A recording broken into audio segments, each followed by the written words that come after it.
Radio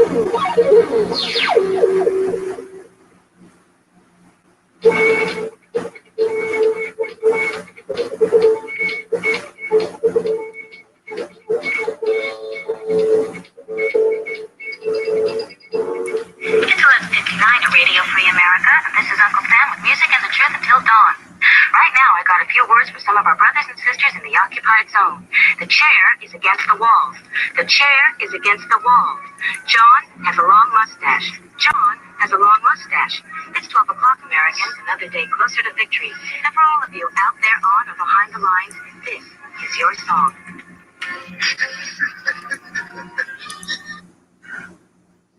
And welcome everybody to our daily gun show. Come be live every weeknight at midnight Eastern, and we talk about guns. I got a lot of fans going, so it seems like it's noisy in here, but give me some feedback. Looks like welcome to right off the bat. Welcome. How's it going, man? Good. And then Barbecue was out there earlier. There's Files out there. Angelina, Gizzard, and Ozzy is out there. So through a link out there, if you want to be part of the chat, jump in. Let's see, it is episode 1000 something or another. We can jump over to the calendar real quick and get the show started with, there's nothing going on the calendar actually, so there's nothing to look at over there. We got a couple of days before anything happens. So how's the microphone? Is the fans too loud? I guess I could turn them down. I think turning them down a little bit would be good, but you sound clear. Yeah, I'll turn them down. It's not really that bad anymore.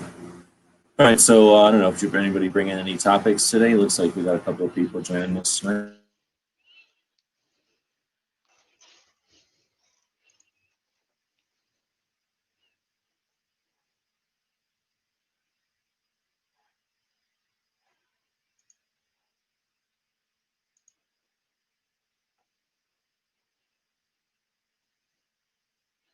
All right, so I guess that's no. All right, so then there's Barbecue. All right, well, so then let's see. I'm going to title this one today. I've been doing a lot of not interesting things. I've been watching some videos that have brought up some interesting stuff to talk about, and I crammed them into a list I have. On YouTube. I talk and type at the same time. And so I've got all kinds of topics, but I think I'm going to try to ration them out. Let's see, wake up, only you can stop the creeping apathy. So, yeah, that's our starter topic for today. How do you stop the creeping apathy? What do you mean by that? Are you talking about like over time how you just kind of get jaded and all that, or are you talking about I don't know, an apathetic creep or? No, I don't mean that. I mean, yeah, how do you stop people from getting burnt out or the momentum from getting slowed, I guess? What else is apathy? From the heat dwindling out? I don't know. Definition of apathy. There's various definitions. I kind of leave it open because that makes it a good question. You just say something specific, then people say 14, and then it's over. That's true. I feel like this is just my opinion, but I think discipline is probably the strongest thing. Like when we talk about the gun community in general, right? We're talking about a right, probably one of the rights that comes with the most amount of responsibility out of all of them, right? Speech comes with immense responsibility with what you say, right? Because speech killed us. Speech is where we got to where we are right now. So yeah. Speech is critically more powerful than a sword, right? Yeah, and I go back to there's an alternate translation to that old Bible verse, and I don't want to preach at anybody or anything like that. There was a verse that's blessed are the meek, for they will inherit the earth. And there's an alternate translation of that that's blessed are the ones with a sword that keep it sheathed. And it's about discipline, right? And I found that to be really interesting. And with rights come responsibility. With speech, you're accountable for what you say. I think that with, firearms, obviously you're responsible for every single round that exits the firearm, right? You're responsible for uh, training your family to be safe with it. There's a lot of stuff there, but I think we have a responsibility to be disciplined on things that we care about and to make sure that we keep making those commitments and we keep driving towards things, because motivation fails, but discipline doesn't. Not to steal too much work from Jocko, but I agree with him on that. I don't know what that means. Jocko's a big Navy SEAL podcaster. I think he got on like Joe Rogan a couple times, I think, and then he started doing some business conferences or something like that, and he just kind of rose to fame. So he's a big like leadership and motivational kind of speaker. And he focuses on discipline a lot, just that military mindset, right? Of there's going to be things you don't want to do, but you do them anyway, and that's how you see progress, and that's how you see personal growth. So it's kind of his school of thought. All right. Well, first, that gives us a couple of things we can talk about. If I can talk and type at the same time. But Angelina jumped in, so let's say hey to Angelina. Thanks for jumping in. It's been a while. Hey. Not much. What's going on with you guys? Right now, we're just started with how to stop the creep, so feel free to jump in, or not stop the creep, how to stop the creeping apathy. Feel free to jump in on that one. But I got Gizzard in here as well, so feel free to jump in on that. But if you don't have something specifically for that, I'm going to steer it in a different direction here. No, I don't have something specific for that. Right on. So, again, that was just, I was actually listening to something, this kind of weird, there's a lot of stuff on YouTube that I don't know where it comes from. I'm constantly surprised when I find stuff sometimes. So this is, I think, motivational for any kind of salesman. So it's like managing your time and keeping track of contacts. It's like this kind of stuff, right? But at the same time, it's like just interesting tips. And this one, the thing that got me aware of it, I guess, was a thumbnail that was talking about the Instagram logarithm. So I watched this guy, he had a series of 3-minute videos or something on, I guess that were clips out of a longer talk at some sort of weird convention for people that are motivated. Like, right? I don't even know, salespeople maybe, or life coaches, or I don't even know. Definitely not clear, but some sort of positive motivated conference or something. And this guy did a speech on Instagram.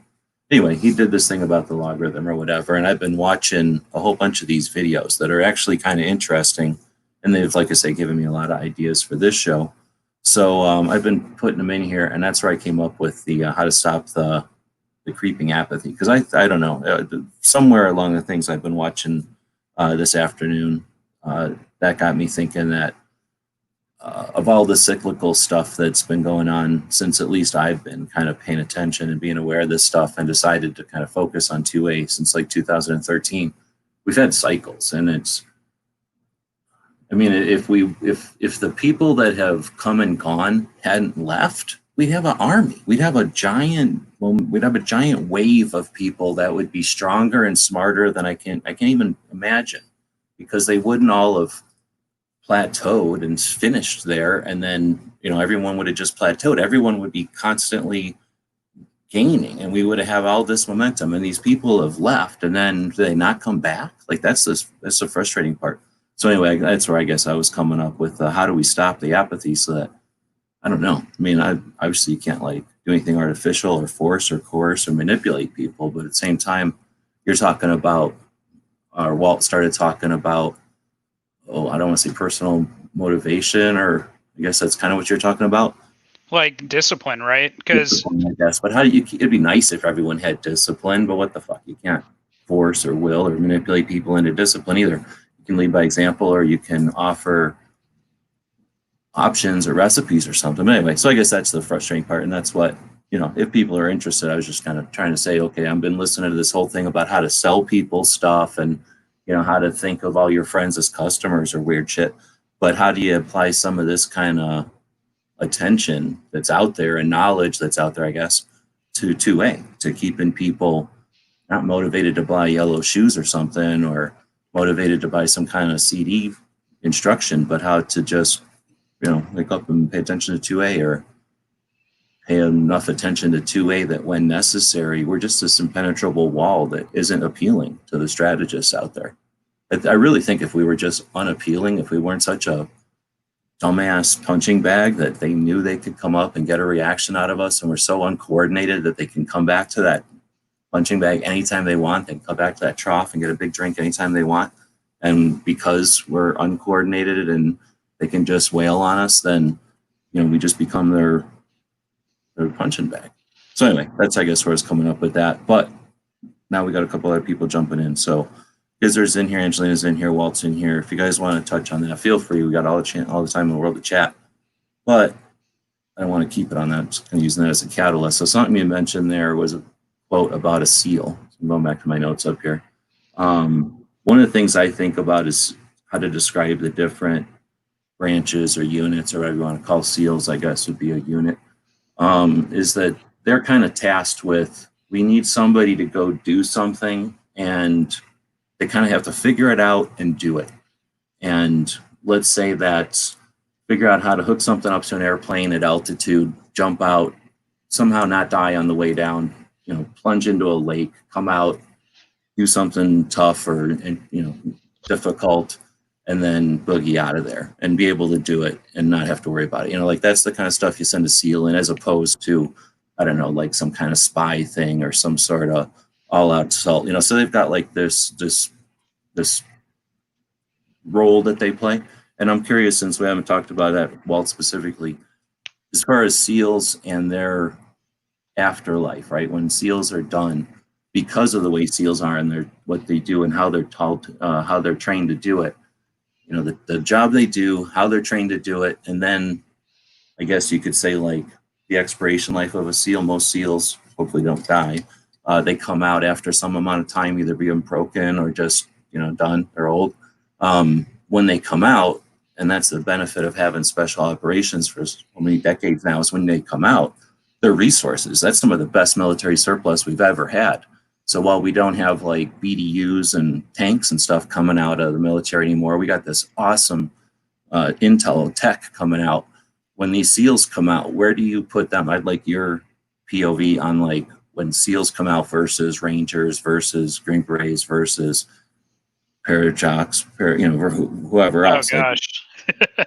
Yeah, no, it's crazy, right? So I don't want to speak to too much. I've met and this is the extent of my special operations kind of understanding. I did do my AIT at Fort Bragg. I went reserve after that, and so PSYOP in the reserve is under a different command than like the U.S. Army Special Operations Command. So I technically trained in proximity to some of these guys. There's some training exercises and stuff where there are like some SEALs in the next barracks over, or like we went to chow with some SF guys, or we played like basketball or volleyball with them, stuff like that. But as far as really understanding their core mission, wasn't. You need to take hands with somebody to understand their role or their abilities and like that kind of thing. Yeah, they're generally they're seen as like the baddest of the bad dudes, right? And I think that the best way to kind of describe it is that they are very proficient in a lot of the basics, and then they also get they're beyond proficient in the basics, right? Like they are able to teach people, they're able to educate people. Every single one that I met was stand up, and I highly respect the amount of willpower and motivation it takes to make it through, and the amount of discipline it takes to make it through. That is something I do not have. But yeah, I will say that where they fit in, I think that they make great leaders, and I think that they make great examples of of discipline and of how to get after it. One of my friends that enlisted at the same time as me, same recruiter station, he went Ranger, and now he turned around and he owns a ranch, and he's managing a business, and he's gone and spoken in front of city council and stuff regarding business owner rights and making sure that he could run and maintain a ranch while other people were against him. And it was just for allowing people to ride horses. We had vets that needed to ride horses for therapy, or kids getting equestrian lessons, whatever. His name's Zach Layden. Great guy. And I can say that every time I've met one of these guys and every time I've had a substantive conversation, it's been valuable, it's been helpful, and I felt better afterwards. And that's my big takeaway. Every time I rub shoulders with anybody in that community, I felt honored and I felt like they really knew their stuff, and I felt better for being around them and knowing them. How does that fit in for 2A? And I don't know how many of them are ideologically aligned. A lot, I think, are. I think probably most in the military would agree with 2A rights in general. They would agree with that. But there are absolutely some, Democrat-leaning people in the special operations community. They do exist. There are definitely some veterans that vote against 2A or would advocate against that. I think Tulsi Gabbard's a great example, So I don't know that we can just conveniently bucket everyone in special operations as though they are the same, because one of the big things is that, they're taught to think differently than others. They're not taught to just follow orders. They're taught to critically evaluate a situation and, like you said, problem solve. The jobs, when you get into that level of stuff, they can get really complex, and if you make mistakes, people can die, and that's the game that they deal with. And I thank God that I didn't have to play that game. But that's kind of my take. Something about playing like long game or like steps ahead too. Like there's something about any job where you've got to be, I don't know what the word is, but out front, where you've got to take, I guess, responsibility, and you've got to usually a lot of experience, so you got to get a sense maybe or whatever. But again, being able to understand that I've got 3 options here, but these 2 have a better probability than that one, or this one's the obvious choice, taking into consideration all these other factors that aren't on the surface or something. So I don't know, maybe something there where, like I said, I think that really I used to always say ambush, we always get into this situation. We're not in it right this second, but we seem to get caught in this situation whenever there's the right set of circumstances. We take our lumps, we get mad. Right now we've got a totally unique situation with everybody. Well, just obviously everything about this situation is unique. So, all right, well, Yeah. I don't need to take it off on military. I was just kind of curious, and we got a bunch of people in here. So if there's anybody else, barbecue jumped in while you were chatting there. Got Angelina from California, okay, so you guys haven't all met, I guess. I don't know if y'all have listened to when Walt's been on. He's been on a couple of shows now, but you're from California. Maybe I should go around and have everybody just do introductions instead of mansplaining everything. So why don't we start with barbecue? The last one to jump in, do a quick whatever the hell you want to say, and then we'll just go around so everybody knows each other. I'm a guy from Pennsylvania, so clear across the country from Walt there. I just felt like I wasn't doing enough and wanted to try and reach more people and talk about 2A. And so I just decided to start a channel and hack my way through it. Right on. Gizzard? Hi, I'm Gizzard. I'm from Northeast Kansas. Older guy. I didn't get into guns until I was 55 years old. And I've been doing videos for a couple of years because I kind of got in with this crew here and realized that there was value in sharing the message by video, picture, or whatever. So I love the community. I love doing what I do. I'm glad to meet you. Mm-hmm.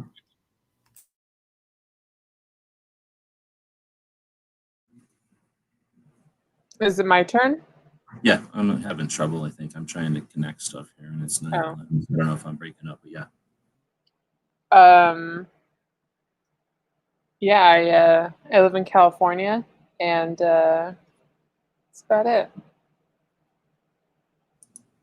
Right on. And Walt? Yeah, I live in California too, and I just started my channel, and I've been networking and just trying to do my part to get the message out. I've always been passionate about the Second Amendment, never really got after anything in the debate or anything like that, never really got involved until recently, and just decided, hey, I'm at a place in my life where I can do it, and I have some tools. So I like to just explore the philosophical positions of gun control and of gun rights, and I like to just talk and explain through the arguments and some of the events going on. And then I also like to talk a lot about communication and that type of stuff. So my focus is just on making sure that we can all have a civil conversation and maybe engage people in a way that isn't typical of the normal arguments that people see, maybe overcome some barriers to communication. So yeah, I'm other than that, I'm just a guy, so. Yeah, what the hell did Z just, I guess John was in here a second ago. Maybe he's having a bad connection, or else he just wanted to say hey. But, Can I hijack for a second? Yeah. Where in California are you from? I'm up in Roseville. I don't know if you know the Sacramento area, but I'm about like 15, 20 minutes north of Sacramento. Northern California. Yeah, it's a lot different up here. Yeah. Sacramento, the one that's between LA and San Francisco? No, it's Sacramento's above San Francisco. Oh, okay. And then We're about inland more, right? What? Inland from I don't think I've been there because I've only been from San Francisco up the coast. So I wouldn't have hit there, right? It's if you were going up the coast, no. Yeah, you're not missing anything by missing Sacramento, by the way. There's not too terribly much up here. So the bars in Old Town Roseville are all right, but if you can find a good dive or a good historical bar that's been around for a minute anywhere else in the country, it's going to be at least as good. So I do love the area. Like most of the people are nice. Stuff like that, but Sacramento, if you're looking for really interesting landscapes or travel destinations, you got to go a little bit away. The benefit is you can snowboard, you can skateboard, and you can surf all in one day if that's your bag. So you can do that all in one day in California. That's the benefit of the state, but it's vastly different up here than it is in Southern California. The good California. Real California. Yeah. I'm not going to debate that. Is that the capital? For some reason, Sacramento is the capital. I think and this is going to be embarrassing, my California history. I want to say that the capital used to be San Francisco, and then at one time it was also Auburn, which is further north than where I'm at, just a little further up I-80 there, or as SoCal would call it, the 80. But was that because back in the day that was the city, or they wanted to intentionally not make it one of the big cities? I'm not sure why they moved it. Auburn didn't wind up getting that big, although it is a city. San Francisco seems to make more sense for California's capital to me. I mean, it's a bigger city overall, but yeah, I'm not sure why they moved it to Sacramento. Well, I could see a state that would say, I don't want my capital to be in the biggest city. Like I want it to be representing the whole state, so I want it somewhere else. So I could see that. Or maybe just the big cities, like, we're too big. We don't want you to be here. Be somewhere else. I have no idea. All right, so now John's in here. Are you in here? Hey guys, how's everybody doing? It's a wonderful night, man. Roger that. It is beautiful. John's in New York, I'm assuming, still? Yes, sir. Right on. Good old New York City, where half the population has their head screwed on tight, and the other half is running around like chickens without their heads at all. So, I don't know, where are you at in Pennsylvania barbecue? I'm about 30 minutes south of Lake Erie. If anybody's familiar with I-79, I literally live 2 miles off of I-79. If I jumped on the interstate, I could be at the lake, the peninsula for the lake in like 35 minutes.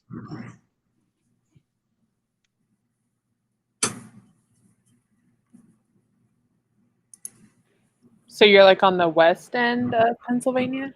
Yeah, northwest. And if people are like, well, where the heck's the lake? I guess if you're familiar with Pittsburgh's location, I'd be about an hour and a half north of Pittsburgh. Like Right. around Youngstown? No, a little further north than Youngstown. Youngstown's probably an hour south west of me. There's not really, like I said, the biggest city to me is going to be Erie to my north there. Oh, okay. Probably about another hour and a half east of Cleveland, if that helps. Just a little town called Sagertown. Nothing. Little one light town.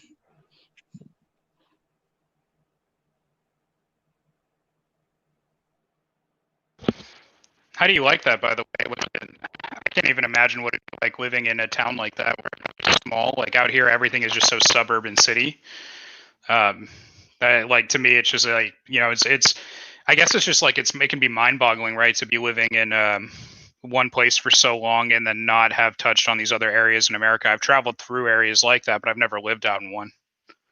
Yeah, say like I used to drive trucks, so I've been through the 5 boroughs and through Baltimore, Cleveland. I mean, you name it. Any big city east of the Mississippi, I've probably rolled through at some point. And honestly, it's what I grew up with. It's what I know and love. You know, when I would go into Queens or the Bronx or something like that, I'm just like, how do people live here? It's so different. Just as I'm getting ready to get up to the GW Bridge, there's just concrete everywhere, and I'm like, why do people like this? But I would talk to people there, and just like I said, for me, you know, this is what I grew up with. This is what I love. That's the same for them. They can't imagine not having that hustle and bustle. It's no different than you can like urban and you can like rural or whatever. The same as you can like desert or you can like forest or you could like, you know, inland or you can like coast. It's just sides, right? There's every country is going to have all those different things. So, or every group of people, you know, regardless of borders or anything else, time. Yep. I guess one of the things for me living in a small town like this is I'm very kept to myself. I'm not into a lot of going out and doing a ton of things, so I don't need to have a lot of things at my disposal to do. Yeah, there's tons of people in the city, I'm sure the same way. They go into their apartment or whatever. I'm totally like, I have what I need right now, especially with the whole just COVID craziness right now. Just like, it's just such a burden to be out. And it's just, yeah, I got what I need. You know, Amazon is a wonderful, wonderful technological improvement for our way of life.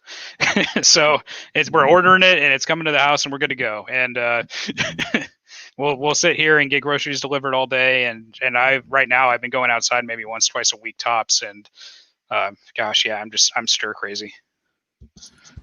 I mean, it's not great for everybody here right now. A lot of people are leaving New York. A lot of companies shutting down. The store for the kids. There's a kids store or something. I don't remember what it's called, but they're shutting down 300 stores, and a lot of them are on the East Coast.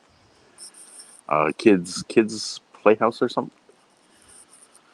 Whatever it is, a lot of companies are shutting down. They're not even going to try to reopen up, and I don't blame them. A lot of cities need to learn that hard lesson that Walmarts and these other big companies are fed up with their bullshit that they allow these things to happen. And I don't blame them, because I myself I'm working hard trying to do what I can right now to get me back on track to where I was before all this happened. But I never got used to all that concrete around here. Angeline, you were going to say something? Oh yeah, I'm super into cities. Like, I live in a shithole. I totally like it, but it's just like I'm used to it.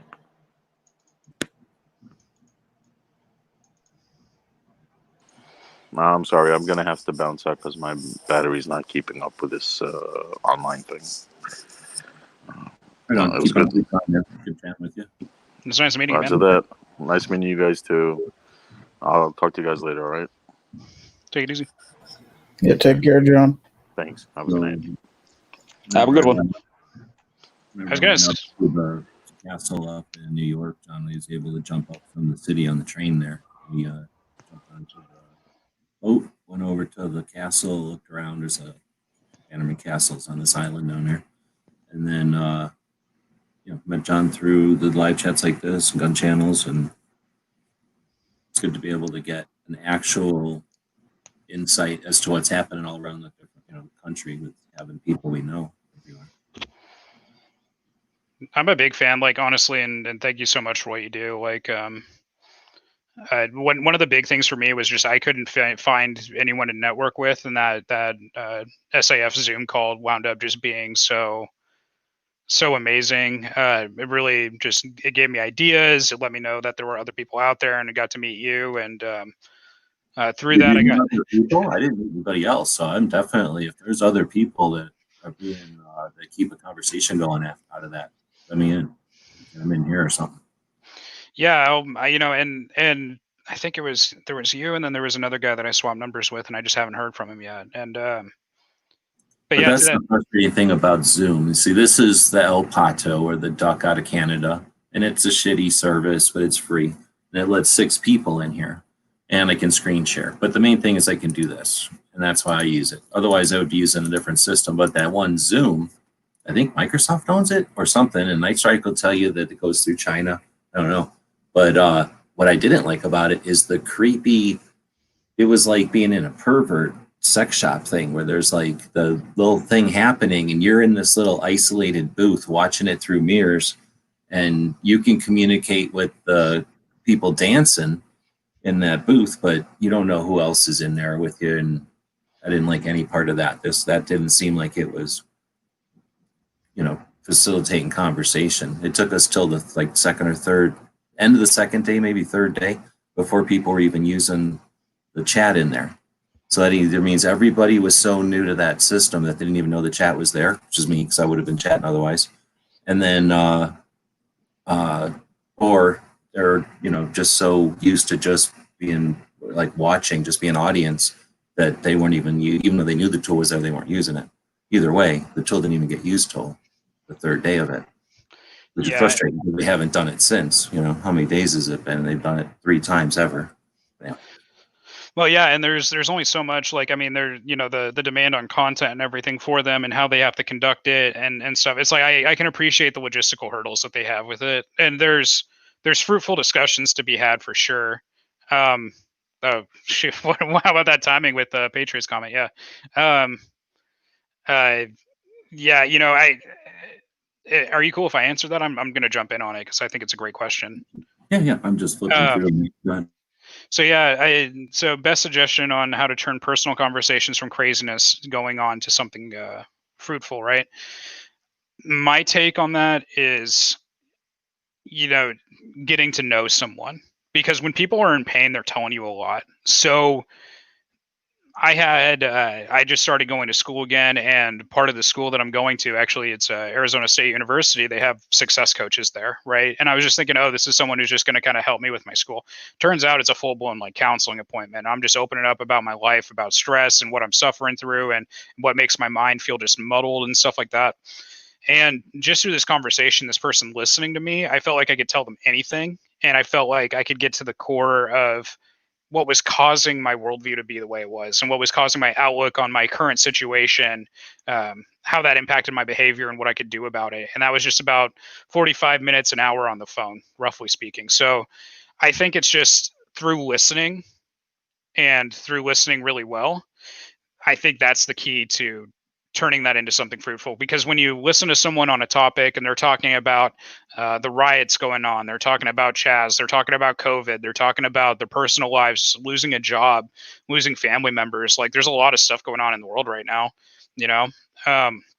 Making a friendship is something fruitful, and it's really easy to do that if you listen and you just pay attention to someone and you show them that you're listening. So that's my take on it at any rate. I think that if we can listen better, we're going to do really well, and we're going to be able to build relationships. And each relationship we build is someone that is eventually going to flip to the Second Amendment. They're going to believe in it. They're going to believe in the right. So if we can win them over to our side, or we can at the very least get them out of the way, either of those things are a step forward, especially if they were anti-gun. So that's my take.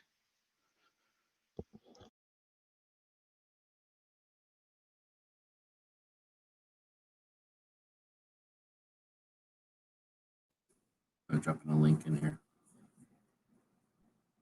Oops, I dropped it 3 times. So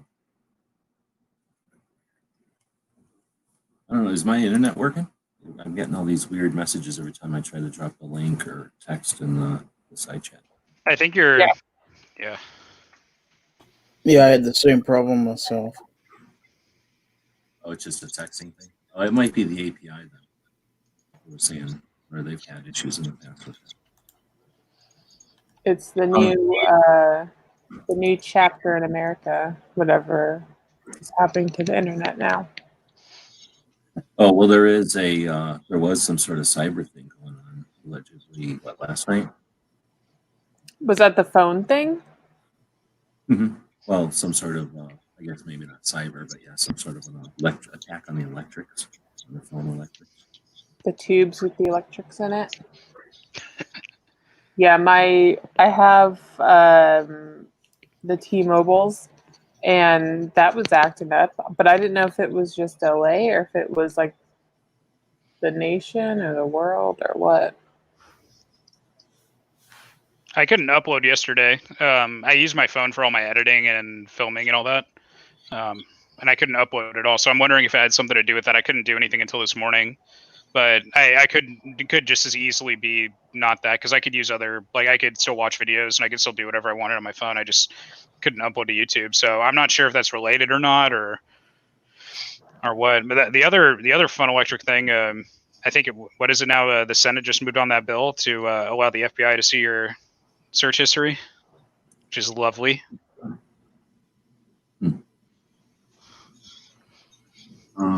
Well, I thought they already could, or I thought they already had it all, or is that somebody else that had it?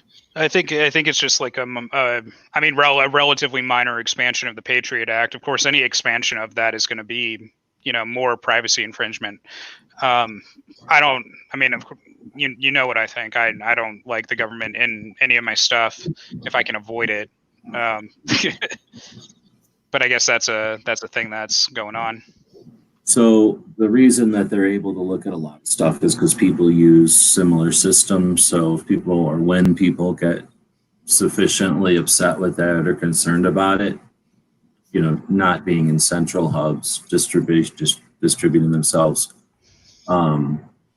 is how you deal with that. So I guess I'm going to go back to Patriot. So we got Patriot's question that Walt just addressed. Then we've got one from Wheeled and Well Armed, which is a good one too. So, but to go to Patriot, one that I was going to bring up a different way, but I'm going to try to address it here, is that, me, I think that when you get to a bird's eye perspective or a bigger view on all this, there's other stuff happening than the specific things we're dealing with on the day to day. There's trends and there's history of, there's tradition, tendencies, right? Media, politicians, groups of people, selfish self-interest of individuals, right? There's just things that we kind of can keep track of. So right now we got a lot of people that want to focus on the fine points, and they don't want to look at trends or timelines or, that I guess the big picture is, or the big thing or the summary would be, the hard times make hard people and the hard people make easy times and the easy times make easy people, or whatever that thing is, so we're in that, we're going to become aware and stronger. We've been kind of soft and gushy, and we're being taken advantage of. And we're not people that have a history of failing when we get challenged. We're a history of people that rise to the occasion, overcome, adapt, and come out as better. So we're in that, right? And that doesn't happen with giggles and naps, right? It happens with gritting your teeth and sweat and some blood once in a while. So that's one thing. But I guess the other way to look at what's going on is, or I think another way to look at what's going on is to look at what the fuck else is going on. I've been paying attention with YouTube, by telling it, do not recommend this channel anymore. I just go to the main YouTube. So I guess I'll screen capture again real quick to see what I'm talking about. If you just go to plain old YouTube, like I'm on my own channel on YouTube, I got two things I can do, or at least I usually do. I'll either click on subscriptions, because I don't care about looking at my own channel, right? So when I click on subscriptions, I see the people who I'm subscribed to. And if they're live, it's usually at the top. And if they've done a show, right, it's in the list here. The other thing you can do is just click on the YouTube icon or whatever, and that takes you to the front page of YouTube. And you can just go in here and say, I don't know what this is. Do not recommend this channel. Like, I don't know what this is. Some sort of, oh, it's Blender. So Blender is like a software you use to make cartoons and animation and stuff. So I've probably been watching Blender videos and it's recommending this, but this looks like a clickbait type of shit. So I'm going to say, don't recommend this channel, and it'll never recommend that channel to me again. But it'll also tweak the algorithm to go, what is it about that channel he didn't like? This channel, you know, has all these characteristics. So it's going to try to, and then anyway, so I've been screwing with it. I found some interesting stuff here. Okay, so that's the gist of what I'm getting at here. So I'm going to quit screen sharing. We've got a bunch of people in here. I've been watching some neat stuff. For example, Tesla.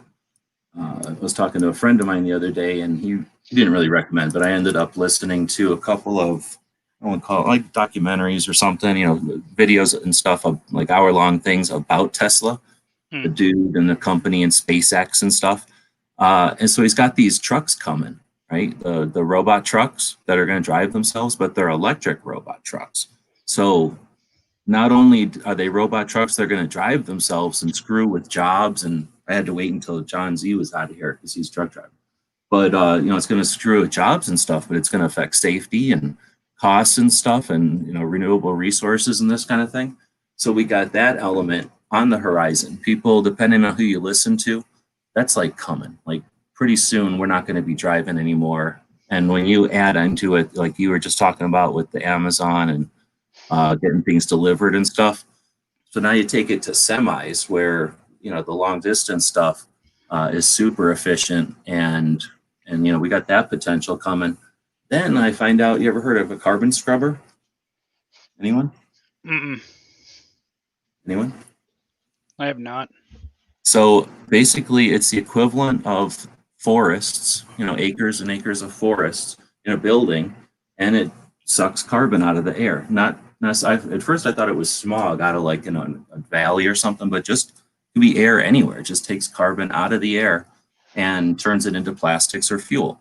So literally harvesting, and it fuels itself. It's just a factory that runs off its own product. So you just build it and it starts to create fuel and plastics out of the carbon that's in the air. So it removes carbon, same way a forest would. So it helps alleviate the deforestation stuff and creates a fuel. So, you know, I mean, we've got that kind of potential. So I guess Patriot's thing is, how do you get people out of the craziness going on? Well, you know, I'm going to say two folds. One, think about who's feeding you these things. And we all can look at all, you know, you can go to other shows and talk for hours about all the specifics about bricks and broken windows and agendas and all that kind of stuff. But, you know, in general, who's showing you the conflicts and who's not telling you about how the United States private industry went to space with humans?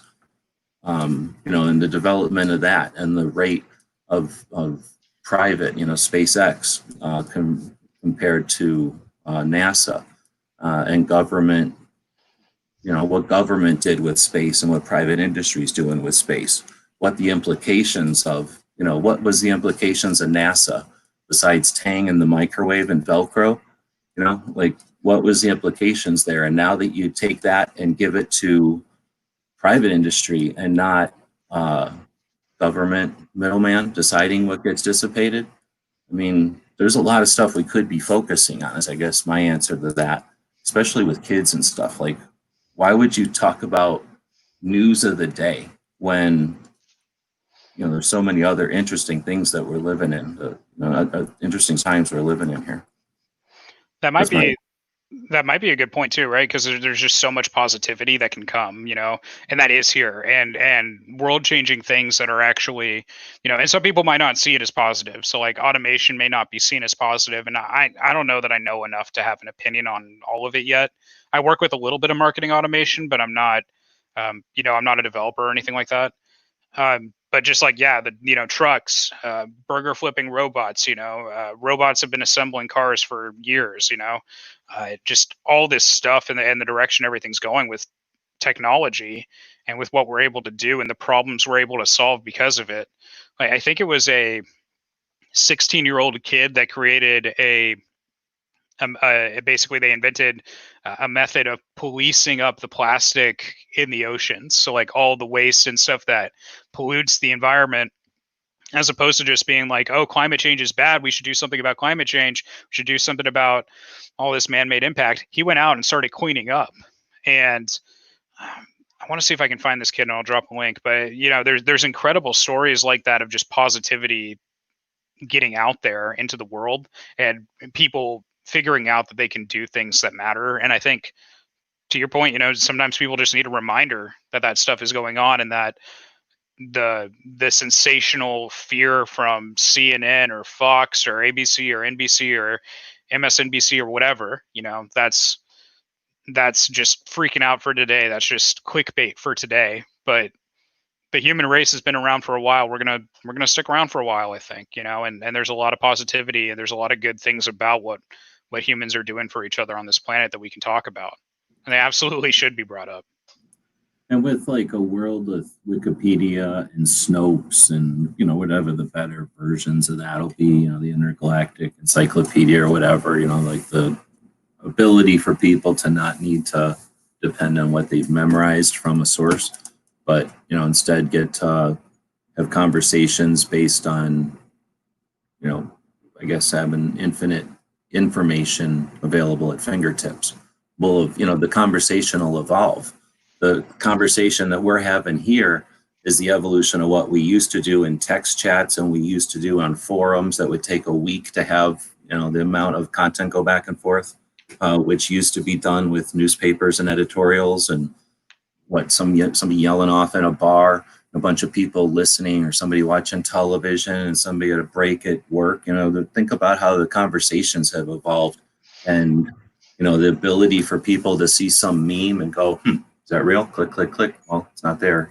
Somebody made that. I wonder how I can tell next time so I don't waste 15 minutes of my time. Oh, I see. I can tell that that's an edit. So, now you're wiser. And I mean, like we're evolving here. We're not limited to even a snapshot of where we're at now. Like it's going to get faster and we're going to get smarter.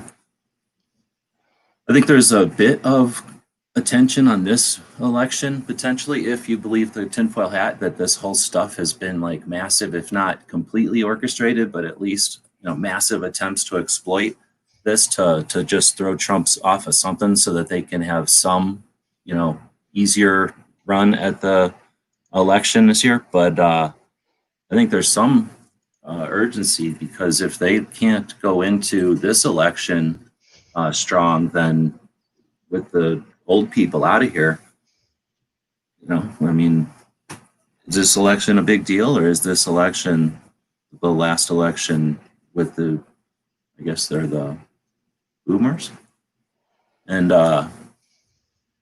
future elections will be more important. I think Trump's going to win this one, almost hands down. I'm very confident that Trump's going to win, but I also caution anyone that makes predictions. Never say never, because elections are weird animals, and lots of things can happen during an election. I think the big thing, just to kind of tie it back to the Second Amendment, the big thing is that Trump is not necessarily our ally. Like I'm not about to forgive Trump for saying forget due process. Like when he said to just forget due process and take the guns, I'm not forgiving him for that, and I'm wary of that. And that alone is enough for me to not want to vote for the guy. The alternative, the reasonable alternative for the vote seems to be Biden, and I don't like that guy at all. any of his policies, any of his examples, his personal conduct. It may not be exactly as bad as Trump, but it's pretty bad, and I'd say it's definitely up there. So I don't, and I'm not convinced on who I would vote for in this election. I don't feel comfortable voting for just about anyone right now, and I'm trying to do more research on like the constitutional candidates or libertarian candidates and seeing what they have to offer. But right now I don't feel good about anybody. Of course, anybody throw in here, but I guess we can go to Wielden while Armstead. What's your kind of switching it to on topic? What's your shooting preference, indoors or outdoors? So that's all shooting, I guess. Seasonally. Oh, I see. What's your shooting preference, indoors or outdoors? Seasonality, steel or paper. So we want to chime in your preferences. Yep, I definitely will. So I'm going to say outdoors in the desert in the period like after Thanksgiving to mid-spring, and bowling pins. Because of the temperature? Yeah, because temperature. Because it's like super pleasant. Like you could wear like a light jacket, a windbreaker, if you will.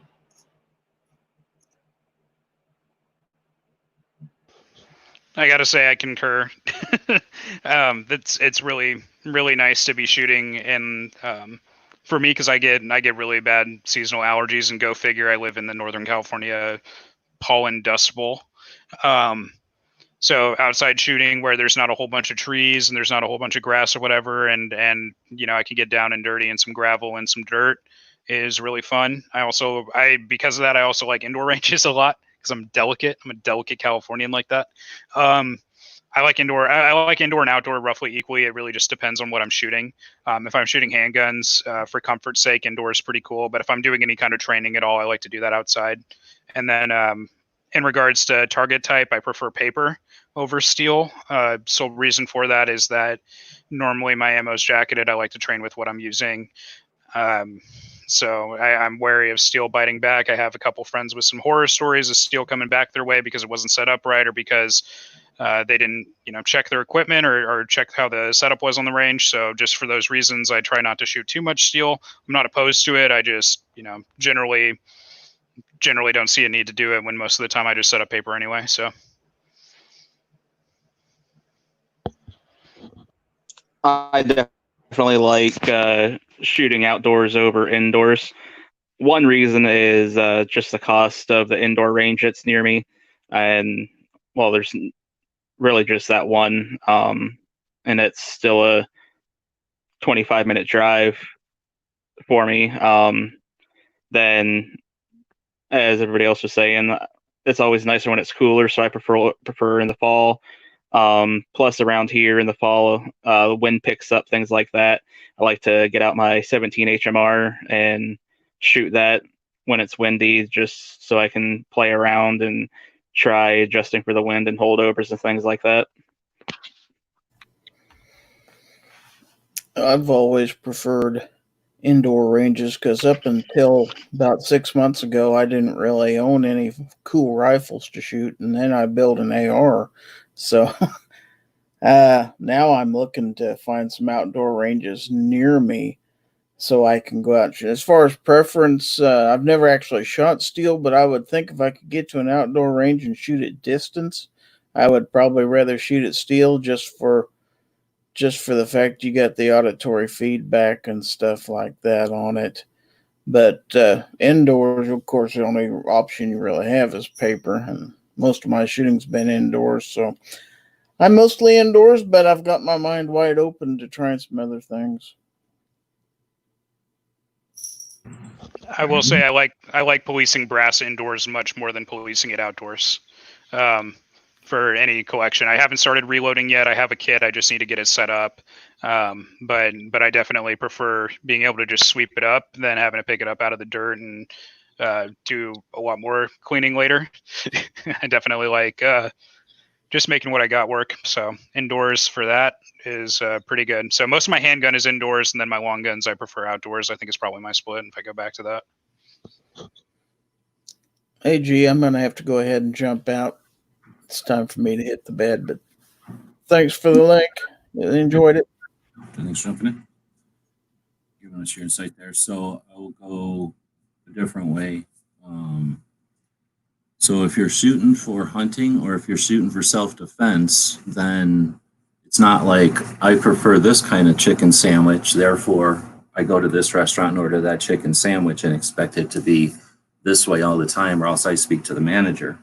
Because if you're hunting or if you're self-defense, you don't get to pick which restaurant you're going to, and there's no manager. So what you like to do doesn't really even matter. If you enjoy going out and spending a weekend with the family, that's the answer, whatever you want to say. But if you're talking about actual learning how to shoot a gun for self-defense or for hunting, like I say, for recreational, I guess this doesn't apply so much, but it could apply. But for those two things, you'd want to shoot when you're tired and when you're well rested. You're going to want to shoot in the summer and the spring and the fall and the winter.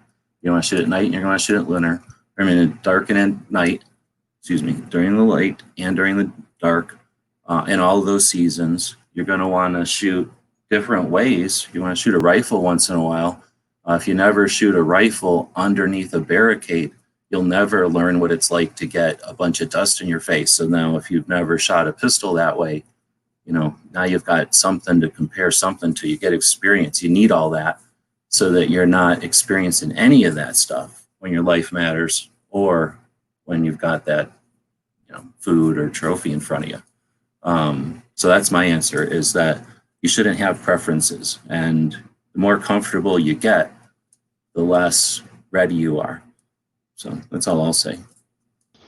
I think that's fair. I can say with military experience in mind, one of the big things that we did was train in different places. So when I was in basic, we was shooting out of Fort Benning, so it was a lot more humid and a lot more kind of swampy some of the time. Most of the ranges are, grass and dirt and things like that. But we did, stress shoots, and we did some fun stuff there where we'd get, just exhausted running up a hill with a guy in a stretcher and some ammo cans and this and that, and just, carrying rocks and whatever. And then we'd go out and shoot, and you're breathing heavy and you have to adapt to it, and that's really useful. So definitely not comfortable. And the other side of it is, other places you get to shoot. So you shoot out in the desert. I've shot in the snow. I've shot in, all kinds of different places, and learned a little bit about different stuff each time, and did different drills and different things each time. But overall, yeah, overcoming personal comfort. Because if you're training to fight, then the mentality has to shift. I don't want to act like some crazy self-defense expert or anything, but if you're training to fight, you need to be able to fight in multiple environments. I think you're spot on with that, because the fight, you don't always get to pick your fight. There's a lot you can do to help that, situational awareness, avoiding bad areas, right? Things that we all should be doing, but sometimes the fight just picks you, and you got to be able to make it work where you're at. So for me, I guess I would say I would focus on the environments that I'm in most of the time. Most of the time, that's going to be my home. Most of the time, that would be, like I would think like a transitional space, walking to and from my car, stuff like that. That's kind of where I go to. Of course, you can't train in a parking lot all the time, so can't necessarily shoot in a parking lot, but you can practice at those kinds of ranges and distances, and integrate those into your training. Then I'm sure more trained people than me would have plenty of additional recommendations, but I'd say, try a little bit of everything that's in the style or in the purview of how you'd want to shoot, and just, continue to whittle on the craft, because there's always something new to train too. And there's always a way to get better.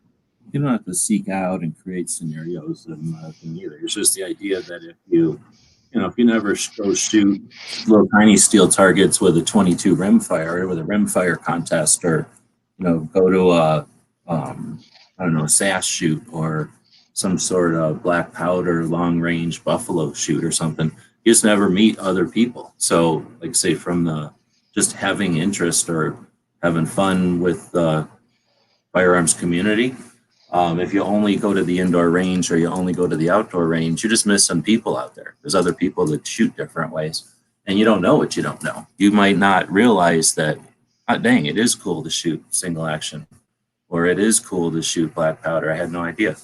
And if you do and you don't like it, then at least you can add that to the experience factor. And if you don't bring anything back, then at least you've satisfied that.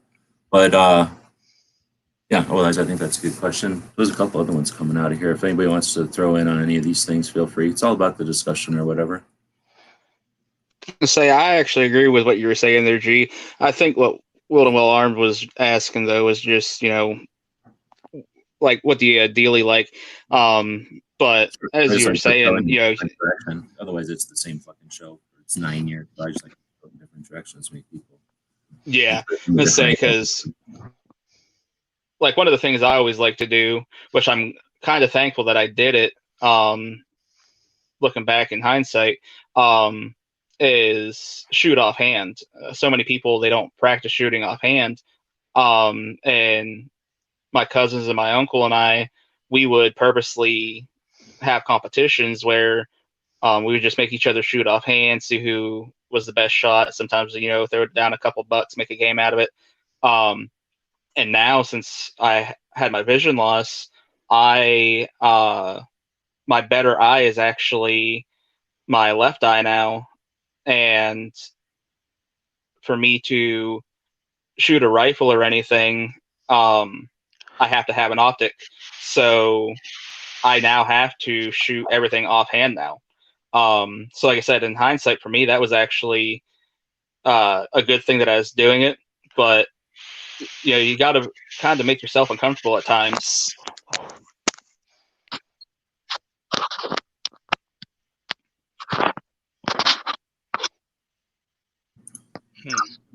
So next we got John saying, what's your guys' thoughts, your guys and gals' thoughts on future gun shows and Pro 2A gatherings in the future? I guess he's still dealing with all the COVID stuff, right? Yeah, I think up there it never really got like they're still reeling from it. Out here where I'm at, it's a bit different. I think people have a little bit of a disproportionate fear around COVID. Where I'm at, like there's not that many cases in my county. Overall, there haven't been. There's been a recent spike. I think it's the Memorial Day spike. So out here, it's been different. But what I will say is, and this is what I'd like to see out of future gun shows and 2A gatherings, is I would like to see an intentional focus on how to have the conversations. And I'm going to be a broken record on that until I'm no longer able to participate in the scene. But we focus a lot with all the clips I see from SHOT Show. I think it's the same stuff that kind of, don't let me put words in your mouth, but it sounds like it's the same type of stuff that bothers you with, here's the shiny Gucci Glock. Here's the new version of this AR that has this one cool feature that you're going to buy, whatever. And a lot of this stuff is, it's valuable and it's good to have those tools. Don't get me wrong. Like, I'm all about new technology. I love sharing the passion and everything with it. What I'd like to see is getting people engaged on the Second Amendment that wouldn't have been engaged before, because we've been using the same rhetoric. We've been using the same communication style. We haven't broken our own mindset in this community on it. And I think we're overdue for a radical shift in mindset to be able to get after these people. And we're overdue for a change in approach to be able to get people that wouldn't normally feel good at a gun show or wouldn't feel good around a Pro 2A gathering. I think there's ways to get them in. So, well, here's the thing. I guess let me jump in there because you said a couple of things, but to jump in on that one specifically about gun shows, all the people that hate gun shows are irrelevant.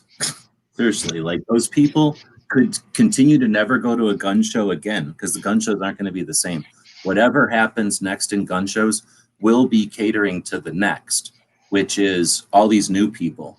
And they'll bring a set of expectations, and the reality of gun shows going forward will be focused on them and whatever the people who participate as vendors and promoters anticipate they're going to want. And I don't think we're going to see too many of the old, I don't know, I'm not dooming them. You know me, I'm a big fan of gun shows, but I don't see the old system appealing to the new. So I could see the new I've already seen new things happening, new events that are gun show like, but there's glimpses of the old shows in them, but they're going to be the next. And that's where I see gun shows being potentially having a whole new life. Look at things like, the other events, concerts, did these concerts go away when MP3s happened and we can download any song we want? No, concerts became insane and they take a week, right? Like gun shows might have gone away for a minute because all the boomers got pissed and, political adversaries certainly messed with us and they unintentionally disrupted gun shows by turning them into ammunition delivery systems, and that killed collecting, which is what gun shows were. But don't get me wrong, I'm sure collecting will come back as soon as the hipsters and whatever the kids are going to call yuppies, whenever these kids with money and get sick of buying Gucci Glocks and they want to start buying what they saw in Black Hawk Down or whatever, collecting will come back, and those guys are going to bring out all their crap that kids are going to find ironically funny, and it's going to cost them twice as much as it cost us back in the day. All that stuff will come out of closets and get sold again. It's just that it'll be some different event. Yeah, I guess my point is just I would love to find a way to engage the non-gun community on those, because I think getting exposure to the firearms community is good. It's like it would be like bringing a non-believer to church, right? If they're not getting exposed to the ideas and the actual environment and the culture, then they don't really have a strong lens of where we're coming from. And if we want to, we want to empathize with them as much as we can, understand their worldview, but they also need to understand ours.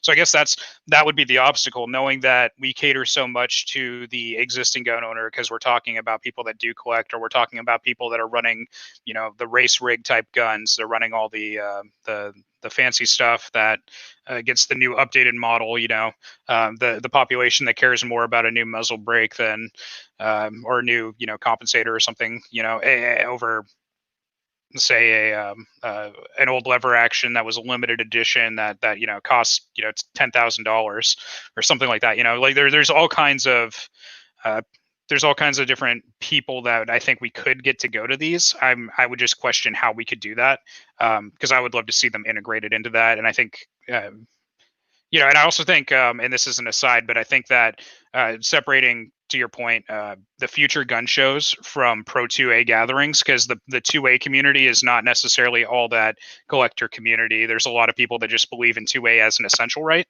and as something where I have my cheap striker fire, I've got my rifle, I've got a shotgun, or hey, I've got my concealed carry pistol, and that's me asserting my 2A right, and I feel comfortable with that. I don't feel like I need anything else.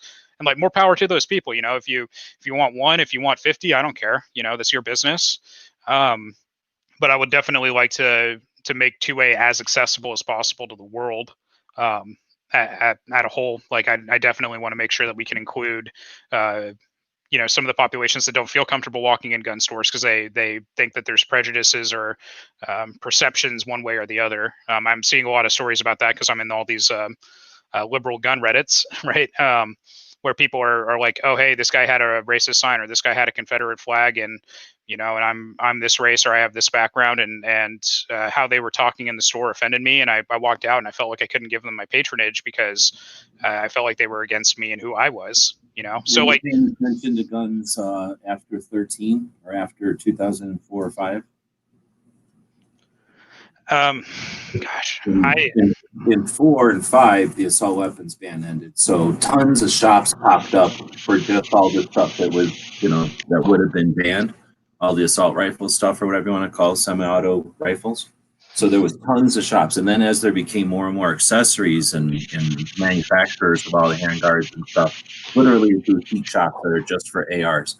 And then when 13, before even the political stuff, there was a couple of fires and shortages that created all kinds of problems with 9 ammo and ARs and stuff. And then, of course, Obama and everything just created a craziness in the market, and a ton of gun shops happened.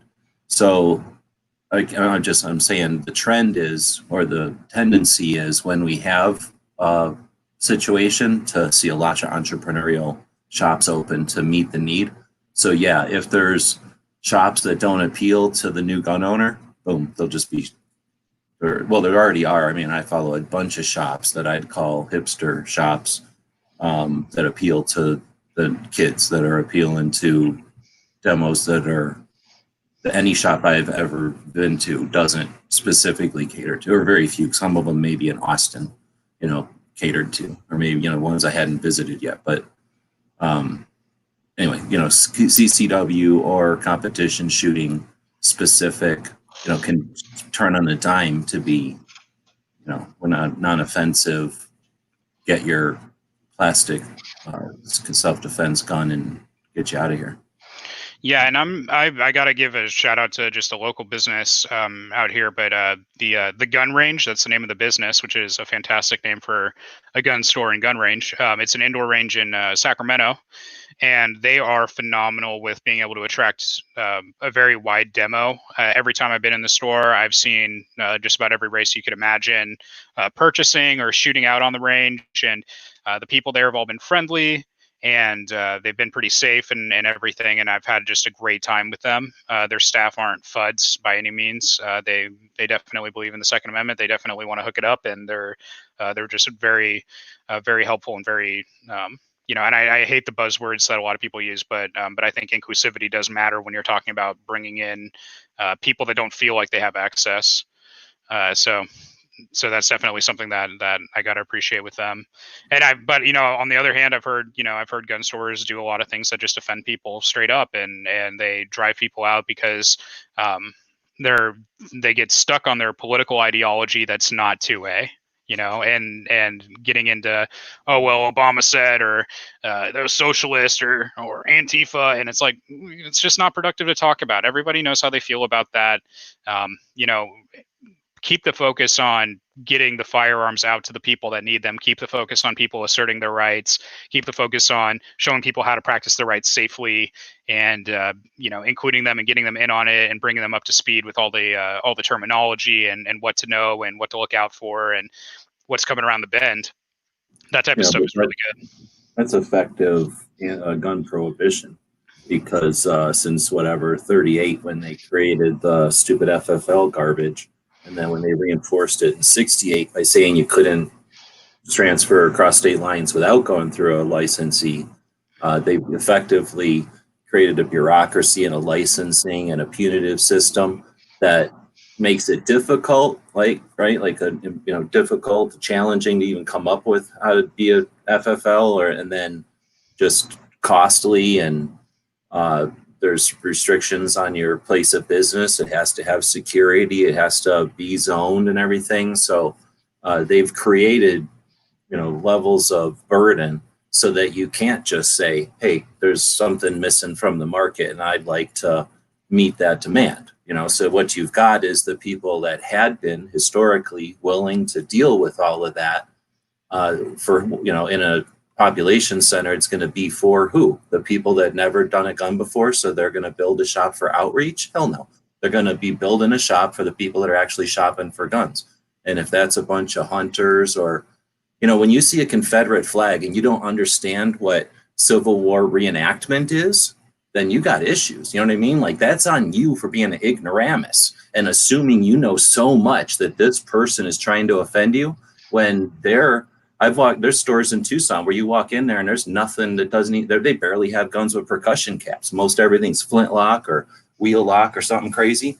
And, there's more feathers and rawhide in there than there is any plastic. The only plastic's probably in their cash register, like in their fixtures, not even their fixtures. They're all wood, so you're going to go in there and see a Confederate flag and suggest it means something, or you're going to see something that offends you, because of a feather in a cap or something, so that's something that, what are you going to do? So there's gun shops are what we've got, but I can only count on one hand the woke shops, and those are in Colorado and California, right? And maybe Texas and Austin. There ain't been a demand till recently, so it's kind of unreasonable to think that the shops are gonna, even recognize that that's a thing.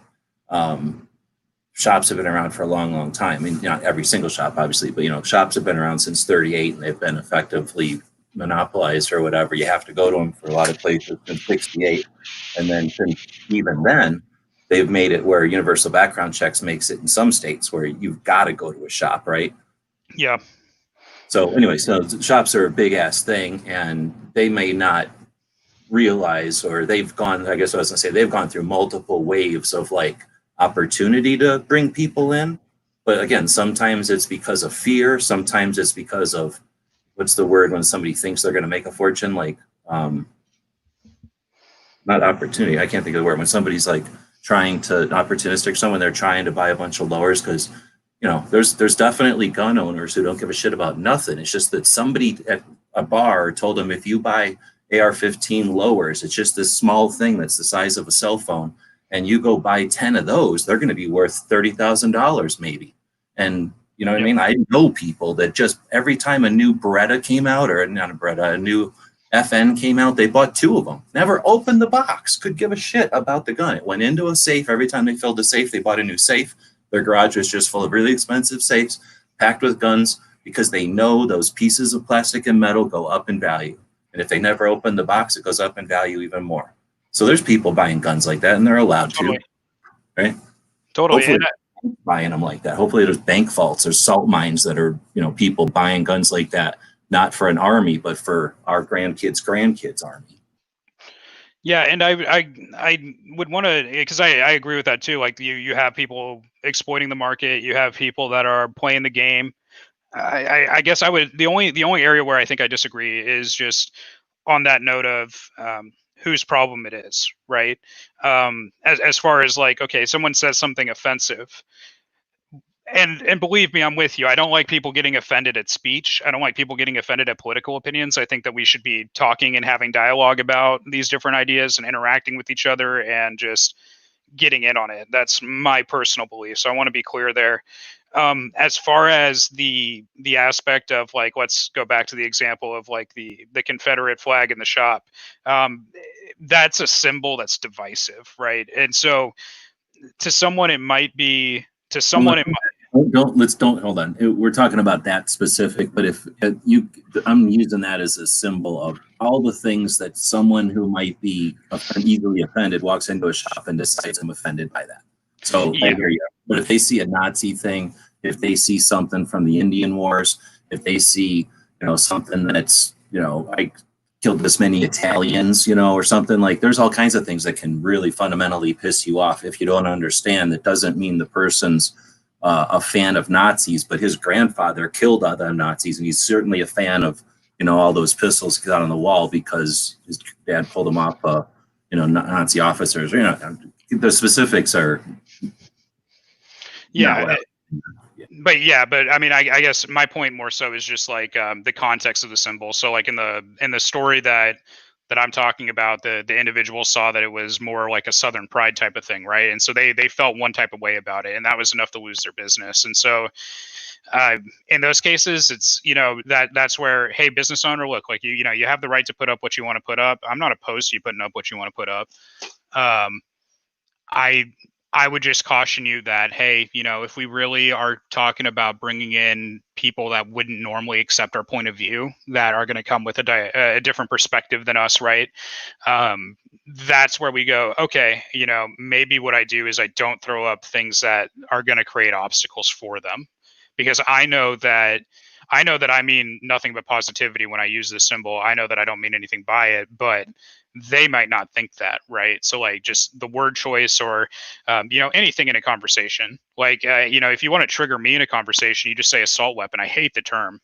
I loathe the term. It's a low-key, just a trigger of mine. Someone says assault weapon, I'm like, what, you know, what do you mean? If it's not a lawyer talking about the law in the state that specifically refers to assault weapons, like, I'm going to go off on a tirade on them, you know? And so that's something where I acknowledge, like, hey, look, this is a thing where someone says it, I give you pre-planned, pre-prepared, you know, programmed emotional responses, and I jump off and I fly off the handle, and I stop listening to what the other person's saying. So it's like, you know, acknowledging that, you know, for the person, yes, acknowledge that you have certain emotional reactions when you see things, and you should overcome them. But in this case, like, we're trying to win them over, and we can't count on other people to be as gracious and understanding as we'd like them to be, right? And so that's my caution there, is just, make sure that how we're trying to reach the people is going to be effective, and that we're not creating roadblocks with certain things. Now, if that flag happens to sell more guns in your area, maybe as a business owner, you got to make a different call. I don't know. I'm not going to speak for what they got to do, but I would just have that word of caution there. Yeah, I agree. No, I don't think there's too many people that are like, I'm indifferent, but I'm going to appeal to racists so that I can make a couple of bucks. You got to be an asshole racist to want to make a couple of bucks off of a racist. I've never 200 shots in 29 states or something. 19, I forget it what the numbers are, but I've been to a shit ton of gun shops, and I don't see that crap ever. And I mean, obviously, I don't go to weird places and seek out some kind of weird pawn shop or something, which if somebody doesn't know and they or don't have options, and that's the only thing they got, obviously, who knows the situation there, but not very many, or it's not the norm for a shop to be some sort of weird radical thing. Plus, a gun shop is a regulated place, so if you got a bunch of weird shit up, you don't know when the ATF's walking in. And that would just be the dumbest, racist, radicals ever to be doing it in their licensed place or whatever. It seems weird. Yeah, especially when gun control itself is racist, which is kind of the irony of it. That's my opinion. I think when you try to legislate guns, you put more restrictions that make them less accessible to certain demographics. I'd phrase it that way. I have a sneaking suspicion that it might be targeted. That's just my thought. So I think it's just being conscientious of that. But also the other side of it, and to people's credit, everyone that I've ever met that's run a Confederate flag has never meant it in a racist way. They've never meant it in any kind of way to be bigoted. They've never meant it in any kind of way, So I don't think that they're trying to be malicious, at least 99% of the time, right? Every single instance I know is somebody who likes the Dukes of Hazzard. So I think the Dukes of Hazzard just did it because I don't think they were doing anything. It was just a TV show. So it's like this inadvertent pissing a whole bunch of people off, I think. Because these kids certainly ain't got any attitude. They're just like, I like that TV show. I think I've got the trifecta for all that and say, because back when I was in high school, there was a bunch of, self-proclaimed rednecks, and they'd have, two Confederate flags flying off their pickup truck. And I've realized how stereotypical this sounds, but I mean, this is honest to God.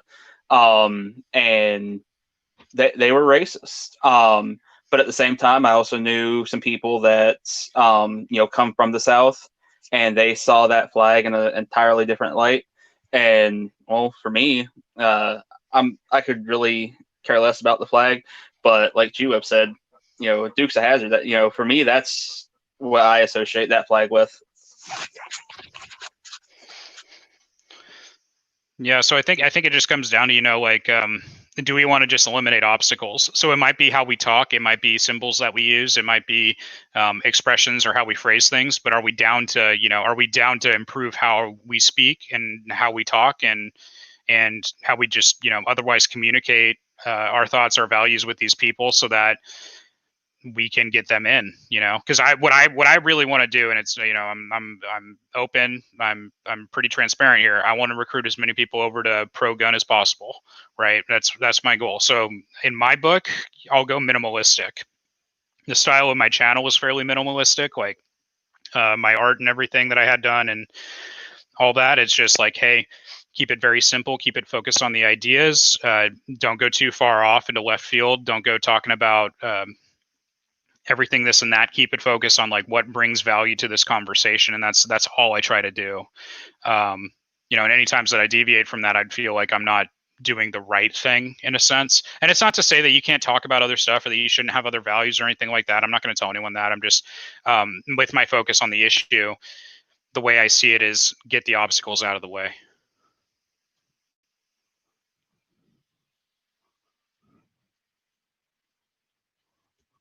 No, I don't know. We kind of spun out into theory, I think, or just whatever. But if we're talking about shops, then I don't know. That has to be either do something that the shops find or discover, or do something specifically, to address something and then send it to a shop or something, or You know what I mean? Like they're just not gonna on their own change or change direction or whatever. Yeah, and I think the biggest thing that we can do at gun shops is just, talk to other people at gun shops, right? Like interact with people at the gun shop, and you don't have to be the trope of the guy that tells everyone else what to buy or whatever, but you can ask other people what's bringing them in and just share what you're into and ask what they're into, and just start to build those relationships in the community. That type of stuff helps a lot too, to keep people in. So like everyone wants to be included, everybody wants friends, everybody wants a little bit of conversation at some point. Everyone wants to feel valued and cared for. So it's the least we can do, in that sense. And not to get too broad and distracted, but just on that theory note. I'm gonna go a different way then. So we've had over the years, I guess, the yellow pages, and then there was really no interactivity with the yellow pages. I guess in addition to the yellow pages, maybe you might get like a club or some sort of organization, a collectors group or a sport or something that might have a newsletter with like an index or a list. So it's like a recommended list. Maybe that's the way to say it. So maybe you'd find something like a newsletter or some sort of yearly, what's the word, like some sort of yearly annual or something that might offer some direction. But, otherwise you just had, the gun shops. But then you get to the age of the internet and you've got things like, I don't know what the first one is because I don't really pay attention, but you get eventually like Yelp or something like that. Angie's List, I think, is that kind of thing. And then Google Map, whatever, Amazon reviews, right? Your reputation scores on your either your mapping software or your guides, right? So now you've got web or apps that you have first websites and then eventually apps. The websites that would be by region or by type of shop, and then offer reviews, and then something like a Yelp or an Angie's List type of, what's the word, like score review. Yeah. Oh, your online review platforms, your online reputation. Or something. But then you have, so like you'd have the ones that were websites focused on gun shops, and then you'd have like apps that were doing the same thing, but now on your phone and that. So, we've got, I don't know. I mean, it took me a while just to list the evolution of them, and obviously it's not stopping. As whatever keeps going, there'll be new versions of that. So that's I guess what I was getting at is it's as much as having getting the word out to shops or with intent, affecting shops or attempting to affect shops. You've also got the ability to just stay away from or focus on the shops that are doing, so that.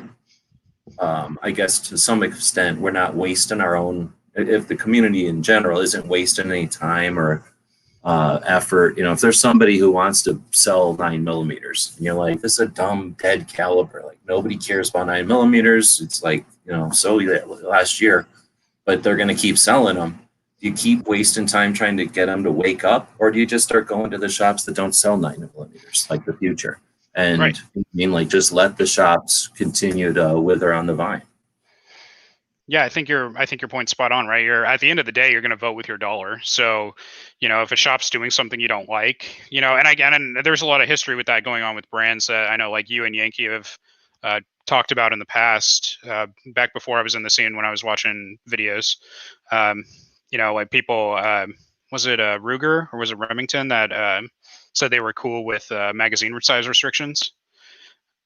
I don't remember exactly who, but like when you have things like that. Ruger, the dude named Ruger, back in the olden days, 90s or maybe even 80s. Yeah, he was like, he was convinced that the gun prohibitionists were coming after guns, and that the way that you parried that, or the way that you somehow won that, is by compromising.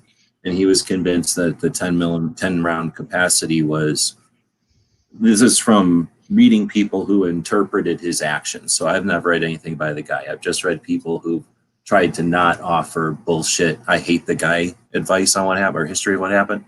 People that have tried to play fair or whatever say that, he felt that was a worthy compromise, that 10 rounds would get the gun prohibitionists off of quote unquote our back.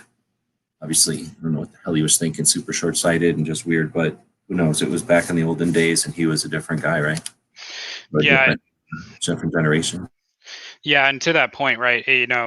People voted with their dollars, right? They decided what they wanted to do there, and they chose whether or not they wanted to support that, or if they were okay with that, or if they didn't care, right? And at the end of the day, that's our decision, and I don't want to ever be in a position where I tell a gun store no. I don't want to give you money because I love supporting my local gun stores. I don't mind paying a little bit more than what I pay on for something online at a gun store.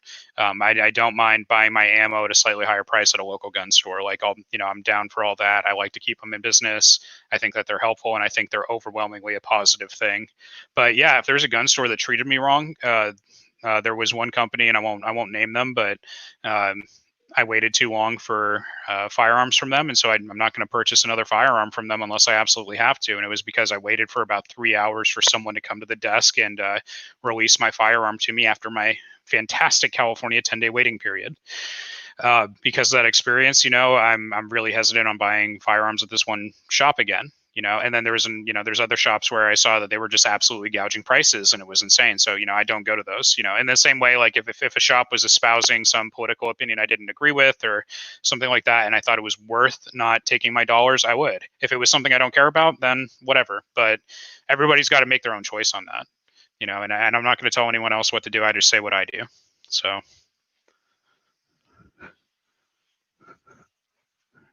Oh, I'm eating peanuts, so that makes me have to mute here.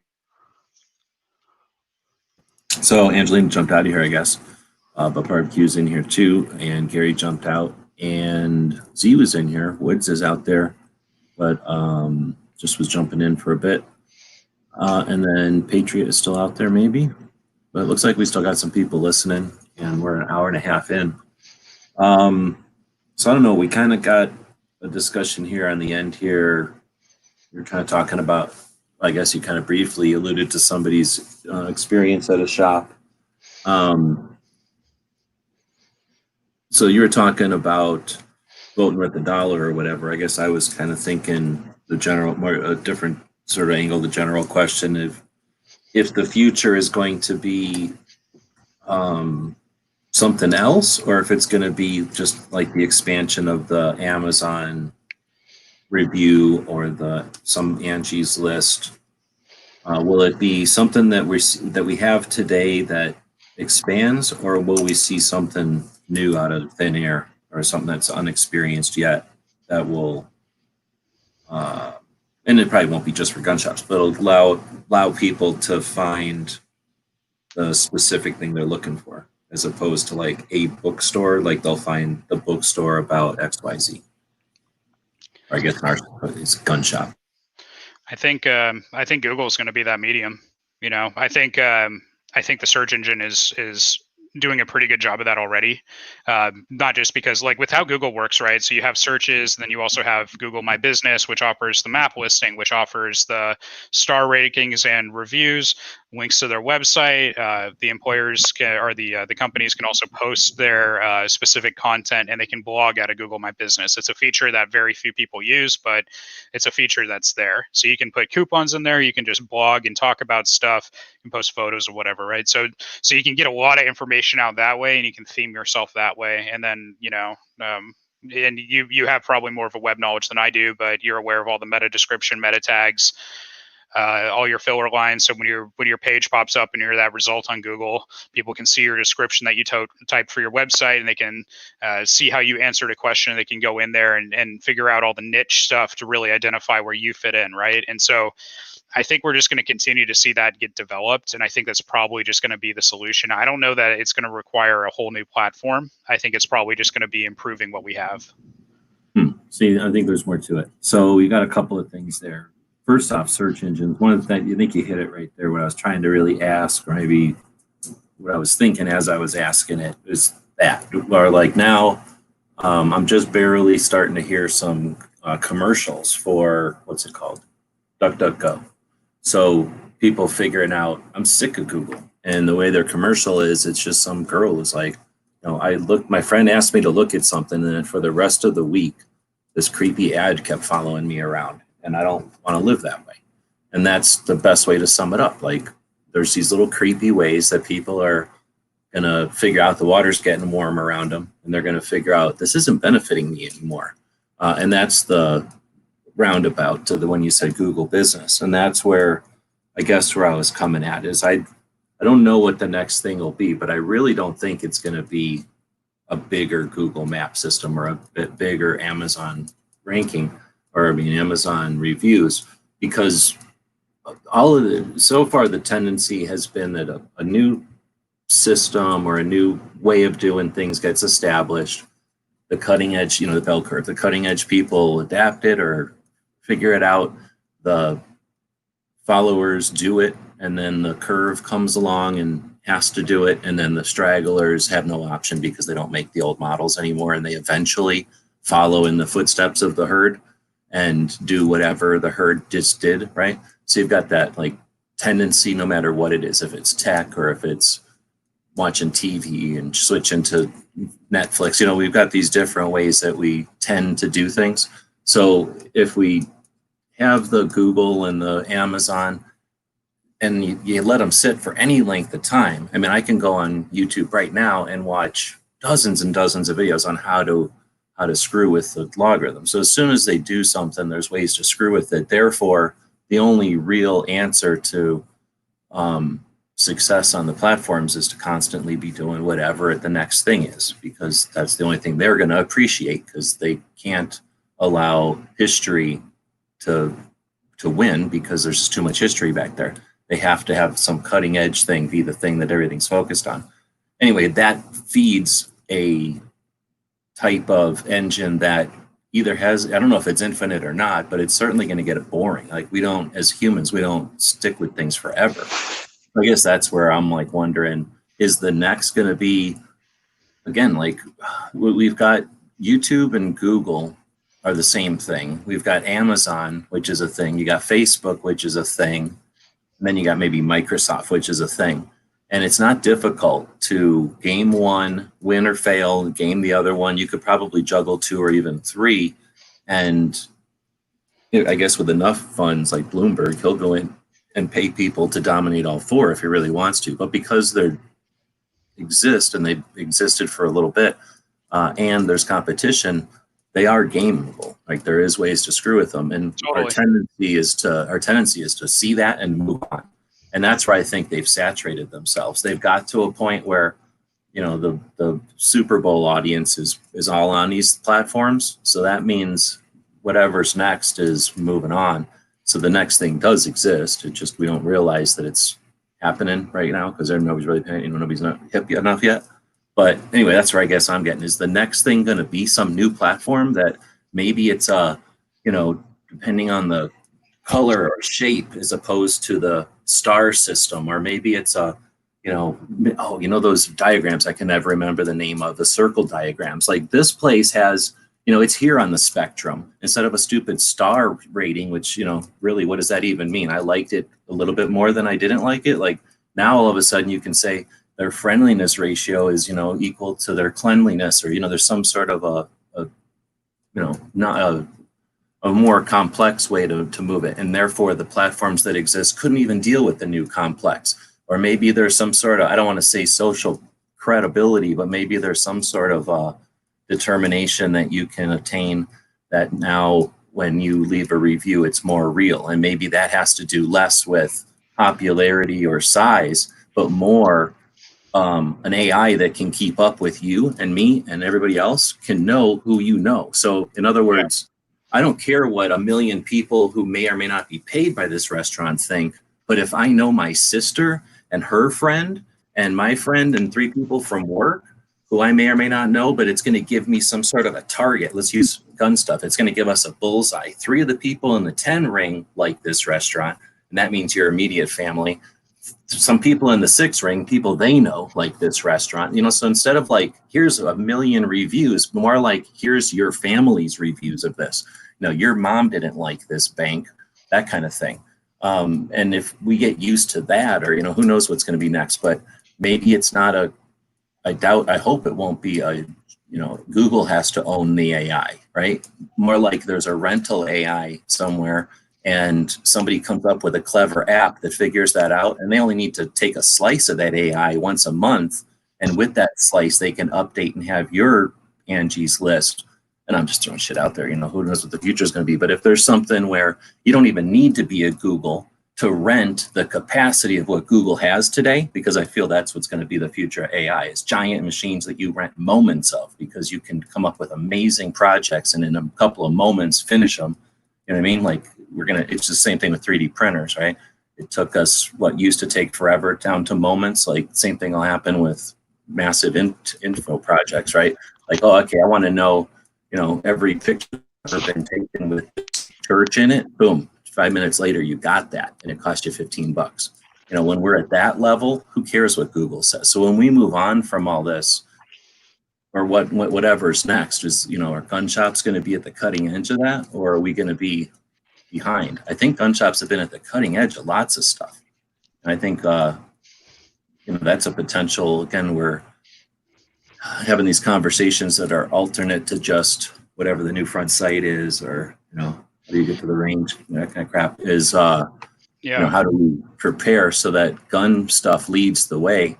Because really, the ultimate answer to all this is get us social engineered back to where guns aren't threatening. Once guns aren't threatening, you're like, oh, you're that boring guy who likes black powder guns, and you're not just a gun owner. Now it's like we're in a different place where we have different, we're less vulnerable, and we have less worthwhile adversaries. Yeah, I think I think there's some truth to that for sure. I know that there's some gun websites and some gun stores where are auction sites where the interface is desperately in need of modernization. Broader points on user interface and user experience, and also getting to some of those AI questions and things like that. Like, who knows where we go, right? Like, I think we're heading in a direction that's consistent with what you've said. So, democratization of data, democratization of resources, and we're already seeing that trend. Something's happening where you're clicking, and it's like you're on a. Okay, can you hear me? Am I better now? Yeah, volume was good. It was like you were clicking in and out, like the plug was coming on loose. Okay. Yeah. So I would say. So I would look at things like the democratization of all these resources, right? So you are constantly seeing democratization of computing power for charity projects now, right? Where people are literally lending their PCs, their extra RAM, extra processing power to go solve complex problems and do simulations for geneticists and do simulations for traffic and urban planning and things like that. We're already seeing those types of resources go out, and they've been there for they've been working on those for years, right? So I think there's a lot of merit to that. I don't know how that impacts the gun community yet. I don't know if that's something where it's like, hey, firearms manufacturers are going to turn around and say, okay, well, we want to engineer the most optimal loading system, and so we're able to tell the AI that we want to make an autoloader that has these properties, and it's going to play test a whole bunch of designs until it comes out with that. So what we're going to do is borrow these resources. I don't know how the technology goes, and this is where it's where I get uncomfortable, because I don't know. I don't even know how to predict where it goes, right? So there is something there. Although my broader point, I think, is when we talk about user interface on a lot of these gun websites, a lot of these manufacturers, things like that, a lot of their user interface is just poor, and it needs to be brought into a more modern age. So there's auction websites out there that are still looking like they were from the .com boom. Or looking like they were, even that, right? So, it's just like, hey, let's get a lot of these interfaces, let's get them modernized, and this is one of the failures of conservative thinking. I'm not calling conservatives failures. This is just one of the failure points, is that creativity tends to be a little more difficult to express, or rather the committing to a new creative idea because it's bold when the old thing has worked so well for so long. If it's not broke, don't fix it is a very conservative axiom. And sometimes you get the better stuff from listening to the new guy, or from listening, or from trying a new idea that you had that you just weren't bold enough to do, being willing to break some things on the path to creating something better. That's just the creative process for humans, right? Like we try artistic things. You get the pen stroke wrong, and so you throw out the draft and you get a new piece of paper and you keep drawing until you get it right, you know. And we have to be willing to do that. There's I guess the theoretical or the philosophical conservative, like you say, that, you know, tends to see tradition and don't disrupt what's work. But then I think the conservative, as far as like, I don't know if it would be fiscal or just efficiency wise conservative, like conservation of energy type of conservative. If something is an established system which has infrastructure, then the more often you flip flop between untested infrastructures, you're just wasting a lot of capital and energy that you could have put into production of product or, you know, true innovation. So you got to let in traditional means, you know, even like, you know, we had I don't know how many versions there's been of industrial, but, you know, we had the pre-industrial revolution. Now, you know, we had the post-industrial revolution. Then we had the computer generation. We're getting into the 3D CAD CAM, whatever we want to call, like micro ability to deal with metals, you know, that kind of thing. We're going to get into the next layer where who knows what it ends up with. You know, we can shoot lasers into liquid now and come out with a fairly decent plastic that, you know, sometime soon it'll be metal coming out of a fluid with a laser, you know. So we basically got all kinds of potential as far as innovation and stuff.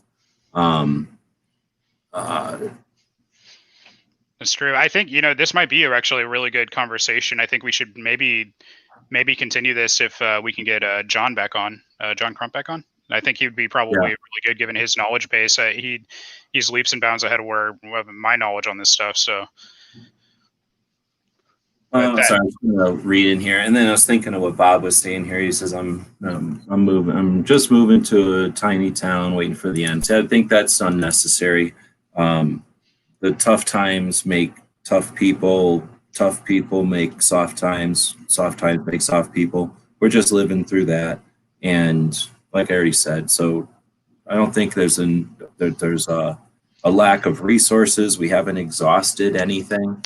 This is either a deliberate or an unintentional, you know, thing that's either being exploited or a wound that's either intentional or not being pushed. You know, someone's putting pressure on a wound, on a tender point to get a result.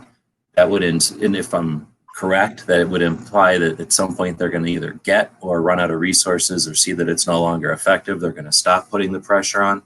And when that releases, you don't have a broken system. You have a tree that goes back to growing. You don't have a tree that died because of the rain stopped coming. You don't have a tree that died because the ground is salted. You don't have a tree that died because the earth or the sky turned dark because of Skynet. You have a tree that was not growing because some asshole was standing on it. And when they move, as long as the tree ain't broke, which I don't have any reason to believe the tree's broke, it's just going to keep going again. It might look a little different, but that's how we become the crazy ass looking fucking strong oak tree that we are, because we don't have a straight ass tree. Some of us have straight ass trunks, but you know, just got pushed around by wind. But some of us have had our necks stepped on. That's why we're scraggly ass oaks or whatever. But that's why this country has hardwoods and a shit ton of them, because we can weather through that stuff. And when you come out of it, you're stronger. So you can move to the town if you want, put in fucking roots and, you know, keep the soil erosion from going away. But I don't think there's any need to do that. I was talking about it earlier. There's these carbon scrubbers. I'm all into that now that I've been paying attention to this. I'm going to look more into this. But basically a building that gets built that replaces a forest worth of tree and takes carbon out of the air, which gets rid of the global warming crap that everybody's concerned about. And it's powered by its own product, which is fuel and plastic. And that was a theory, and they're working on it. And I guess it might be debatable at this point. I guess we'll know if it's reality or not when we start seeing these things be built everywhere. But the foreseeable future with those would be that these buildings get built and they are powered by their own product, and the product is fuel and plastics. So if we're able to take plastics out of the atmosphere, the air, and eliminate the need to dig holes and piss people off, and the people that were wealthy from that, will have to be wealthy from something else, and the people that are upset about something will have to be upset about something with a PlayStation that works for free. And I mean, we'll have a different world once energy is distributed differently. We got that potential. And then the electric cars. And with this whole situation with the virus stuff, making people stay home, I've been an interested advocate, or I don't know if the word is, but like watching interested every time somebody talks about the concept of a future where we go from industrialization back to specialization, if that makes sense. Like from the only reason people appreciated frozen food is because they got sick of making their own food and growing it all the time. You know, like, oh wow, I don't have to grow my own food. Awesome, I'm gonna get food at the store. Oh, I don't have to, I get my food in a tinfoil thing and I heat it up in my new fancy microwave. That's awesome. That was really neat when you experience the other, right? Now that people have only experienced microwave burritos and shit, and then the first time they actually eat can you imagine? Bob is out there. He's the only person I can think of. I don't know how old you guys are. Have you ever eaten a real tomato? Like, I bet you there's people that have never eaten a tomato or a strawberry without white shit in the middle. Like, actually ate the flavors of a homegrown thing. Once you've gone to a McDonald's, which according to their plan should be the same exact experience if you go to you name any McDonald's, it should be the exact same experience, right? And then you go somewhere and you actually eat something with a unique flavor. A future like that where there's actual, people care about the variety of wine or the type of beer or the cigar or the spaghetti sauce or the chocolate or the type of critter that you're eating or whatever, and what that critter ate, like, oh, your critter ate weird mushrooms from this area, or some kind of branch off of this tree from that neck of the woods. And then we live in a time when you can Amazon and eBay all that stuff around.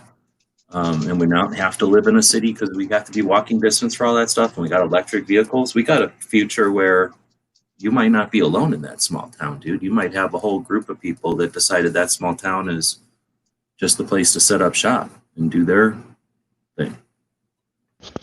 Yeah, and the other thing I'd tack on here is, if you're here for the 2A fight, Biker Bob, if you're here for the 2A fight, there may be a moral consideration for you. And I'm not going to tell you what decision to make. We're all our own people here, and you got to do what's right for you at the end of the day.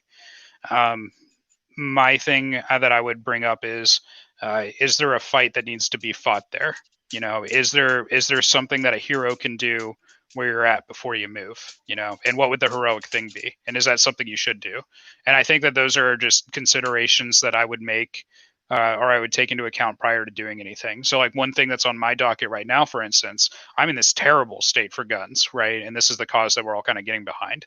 I'm in a terrible state for firearms, but my schooling is probably going to take me to Arizona at some point. Do I move earlier or later? How do I time that?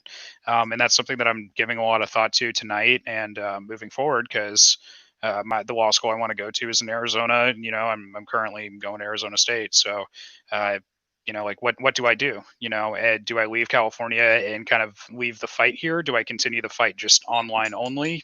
How do I make that decision about what the right thing to do is for that? And also factoring in, I got a family and I've got kids, right? And I got my wife, and what do I do for them? What's the best move for them? So there's never a clean answer to all that stuff, but just some considerations again, and I wish you the best, whatever you do. And I hope that you continue the fight wherever you go. But don't curl up and die. Keep fighting, right? Well, he's a crusty old Canadian, so he's 90 or maybe a couple 100 years old. It's hard to know. And he's all crickety. He's crotchety. But he'll probably still be fighting all the way up until they start burying him. He'll be complaining that they throw the dirt on wrong. I hear that. Well, hey guys, I'm gonna get going just because I got a baby we got to put to sleep real quick. It's been an absolute pleasure. Yeah, thanks again for jumping in. And I've been thinking about it. I don't know. I do appreciate the input, and we've had a couple other people jumping in since you've been jumping in. So potentially we'll kind of restructure again here a little bit, give it a little more order, give us some feedback on it. But yeah, we'll end it. It's been 2 hours. Thanks for jumping in, Walt. Yeah. Go ahead. While I got you, before I go, are you cool if I clip this up? I know you were talking about clipping it up, but I wouldn't mind doing that for you too. Oh no, yeah, please do. Anytime anybody wants to take any of my stuff, then feel free. That's what it's all about, keeping a conversation going. If we can spark, especially like I say, watching some of the comments, super. I don't want to call it refreshing because it was kind of dry and boring, your comments over there, but that part of it was refreshing because reiterating myself, I keep saying it, but yeah, I do like to see the conversation just evolve. So yeah, feel free. Cool, awesome, thanks, man. And yeah, I'll clip up some of our stuff because I know we've had some fun little, minorly heated exchanges and stuff. So I think there's a lot of good. There's a lot of good to keep the conversation going, man. And I intend to keep coming back until I'm unable to. So let them know, anybody that's interested, they can jump in. I throw the link out there, and I mean, I don't want to intentionally have fights or nothing, but certainly interested in having conversations each night. For sure, I'll cast that net out this week. Yeah, thanks for jumping in. Right, cool, So I'll do the link out there for Bob. I don't know if he's going to jump in or not, but I'll probably end up wrapping it up. I don't know with barbecue. You home, right? What's that? Are you home then? Yeah. Okay, that sound like a little puppy. Is that a puppy running around? 2 of them. Okay. So dog belly rubbins all around, and then yeah,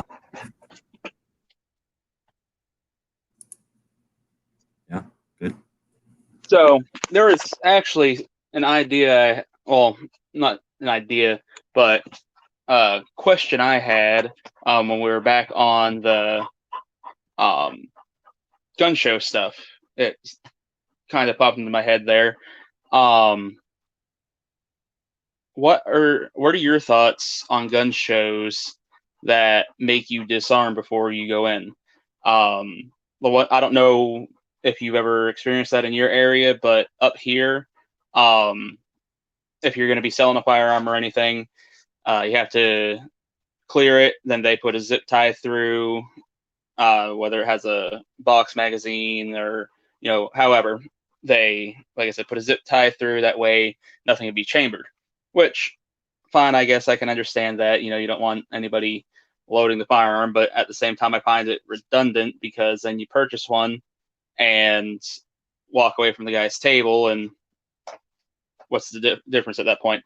But if they see that you're carrying a firearm, they will make you clear it and zip tie it, or you have to take it back out to your vehicle and leave it in your vehicle to gain access to the gun show. Now, I think part of this is due to insurance reasons, but every time I've seen this, I just think looks terrible for the two-way fight, because the left can look at it and say, well, shoot, this guy's walking into a gun show with a loaded firearm, and these guys don't even trust this idiot to have a loaded gun. Why would we trust it? Why should we let them have guns? All right, so different levels. I mean, it's all valid. Whatever, look at it. A take on it, I guess. So, I'm distracted looking at this fucking bug. I'm gonna try to step real quick. Lots of things. So, why do they do it?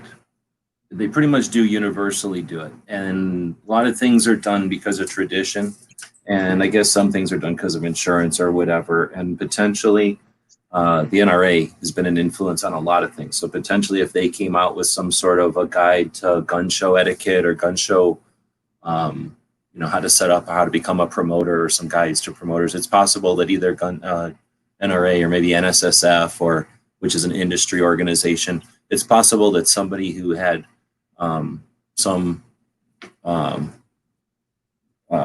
affiliation with shows or some touch with promoters, gave some consistency there, or else it's possible that it's just, happened everywhere. But basically, you're assuming too many things. People that go into a gun show they are gun owners, I guess, but not all of them are competent gun owners. You might be the recipient of a firearm from a trade, or a deal, you know, like, hey, I did a deal and it came with this cabinet and the cabinet had a gun in it and I don't know what to do. So I'm going to the gun show. Got it inherited from somebody. I found it in the shed. I found this in the toolbox I bought. Who knows? There's a billion different ways you could get a piece of property, right? And because it's a piece of property that's artificially regulated and there's all kinds of weird perceptions on it. Can you imagine being somebody who's not into guns? And there's no law that you have to be aware of guns, right?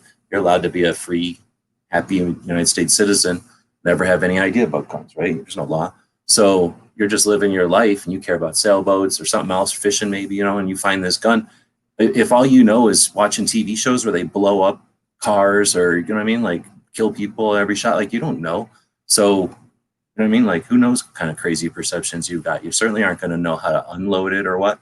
So part of that is because they don't know who's going into a gun show, that's a first introduction. That's a first barrier to like, hey, you know, if you sit there, if you actually sat at that booth for a while or stood there smoking a cigarette or just watching, try not to be creepy, but just kind of stand there and observe, even for just hours, you'll see a tremendous variety of people walk up to that table to get their zip tie or whatever. So then you've got your, and I don't need to go into every single circumstance, but another one would be like, another example would be like a gun owner who's aware but not competent, and they just unintentionally walk in there with a loaded gun. They didn't even think. They open carry, you know, they do it unconsciously, like a lot of people carry, the way they carry their watch or their keys or something. You need it, you have it with you, but you don't really think about it. And now you're walking into the metal detector with it. Dope, right? And I'm walking into the gun show with it. Dope. So this is a way we can unload it and help you remind yourself or whatever. And then the other thing would be you go in there and you're like, yeah, I need to get grips for this gun. And now you're drawing your gun because you're not thinking about it. And you're in a crowded room. So that's the other thing is that, like you say, insurance or something. So I think there might be some sort of compromise or perception that by doing that, it makes people who are unaware more easy. And I it's got to be something to it, because if, let's say, you're the spouse, kid, friend, a brother-in-law, you know, it's Thanksgiving and there's the gun show, you're visiting, there's a gun show, wouldn't it be funny if we just all went to the gun show and you don't know anybody who's into guns and you walk up and you see that happening? You're going to feel better, right? Like, even though there's, like you just said, there's a billion other ways, you know, that there's danger everywhere in the world, let alone inside those doors. That is one of those things that's the theater, makes you feel warm and fuzzy. So I'm guessing there's an aspect of it to it there. And then, maybe for the criminal element, it might be that dumb to realize that we're not stupid asses. Like, this isn't a flea market. There is a level of, you know, and it's usually a place for the security guards to have something to do, right? Because you're paying security guards, period. And sometimes they're going to patrol the place. They're usually going to watch doors. You know, like in a fairgrounds, they're going to have security guards at the doors sometimes, make sure people ain't running out with stuff, or who knows what kind of shenanigans. You know, so you're going to have security guards. So it's a way to occupy some security guards. And I don't know, I bet it's probably a whole bunch of them. There's probably a couple more too. But yeah, you're right. It's not tactically or like practically all that big of a deal, but it's for all the people that ain't thinking, all the people that are running around in yellow and just on autopilot. Yeah, I say, because like I said, I understand if you're going in to sell one or something like that. Like I said, the thing that always got me is that, you know, you got it in a holster on your hip, and I actually like the example you gave of, you know, oh wow, look at those grips. I bet they would look good on my gun. And you know, unfortunately, there's people that don't think, and they pull that out, and now they're flagging, you know, 17 people with their everyday carry, you know, because they want to hold this grip up to their gun. And so that's actually something, like I said, that's not thought I ever had, and it's a really good point. And those are usually, at least out here in Tucson, it's two people.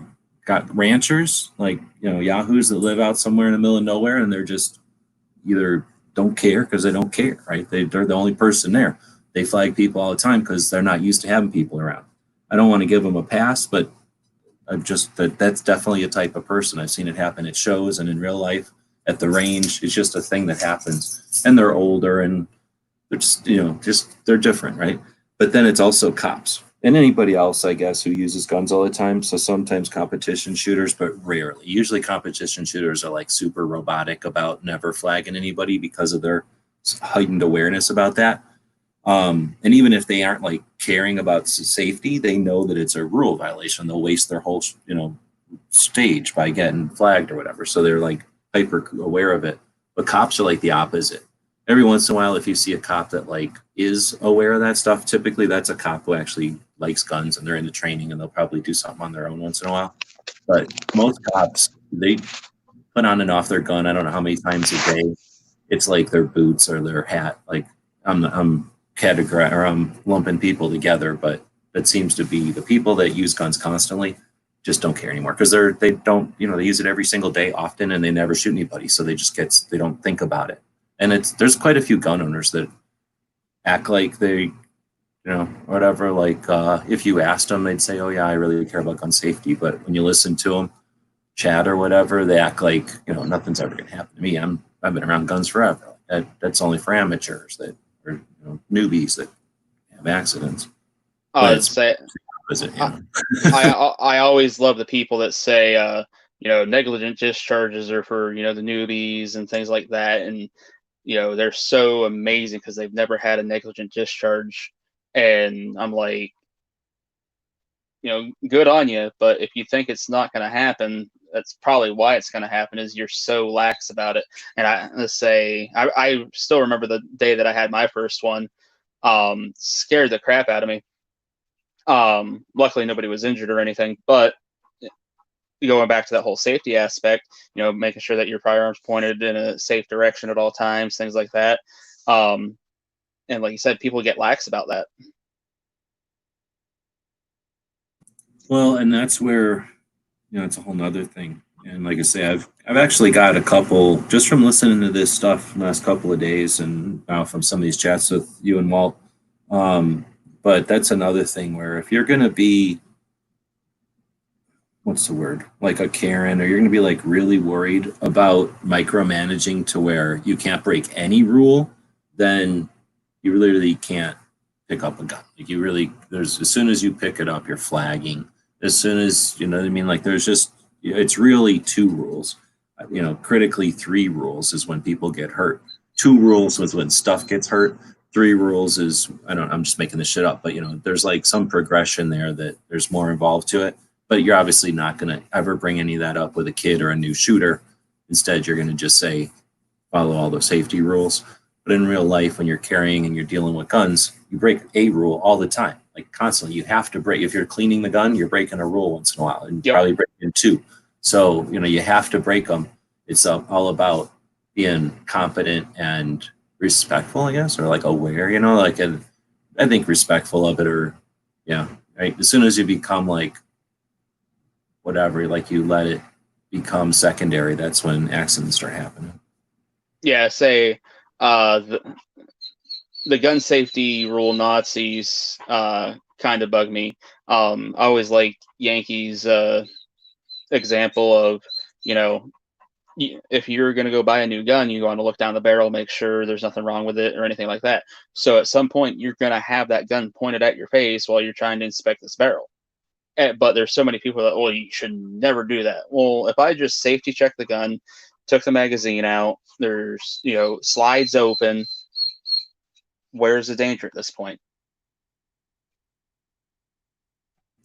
Well, and that's where honestly, it's just a matter of nuance, right? And that has to do with, I guess, the conversation and where it's happening. So if it's just happening between 2 people, that's different than in a conversation that's happening in somebody's like live conversation on a channel or, some event or something that's being televised or simulcast or something. Like all these things are different situations. So if it's going to be something that's archived or if it's just a casual conversation or what, but yeah, I guess, I don't know what to say. I guess I wouldn't want to leave it as simple as sometimes I'll go into stuff because I just don't want to leave it as it's like, because these things are hardly black and white issues, I guess. But I don't know. As far as that kind of thing, I guess you have to almost at least I think you have to err on the side of being on the responsible side, which would be just observing as many as possible all the time and not, even though it is possible to not whatever, be heightened, critically aware of all of them always. And it's possible for people who know each other to kid around or whatever. Doing it in front of people on a live show, isn't necessarily, I'm not gonna say it's good or bad. It's just that you have to realize that there's gonna be people that take it out of context and then are gonna act accordingly, I guess, or potentially act accordingly on what responsibility you think there is, what you're putting out there for that, or contributing to that whole big thing. Yeah. I don't know. So I tend to I don't know.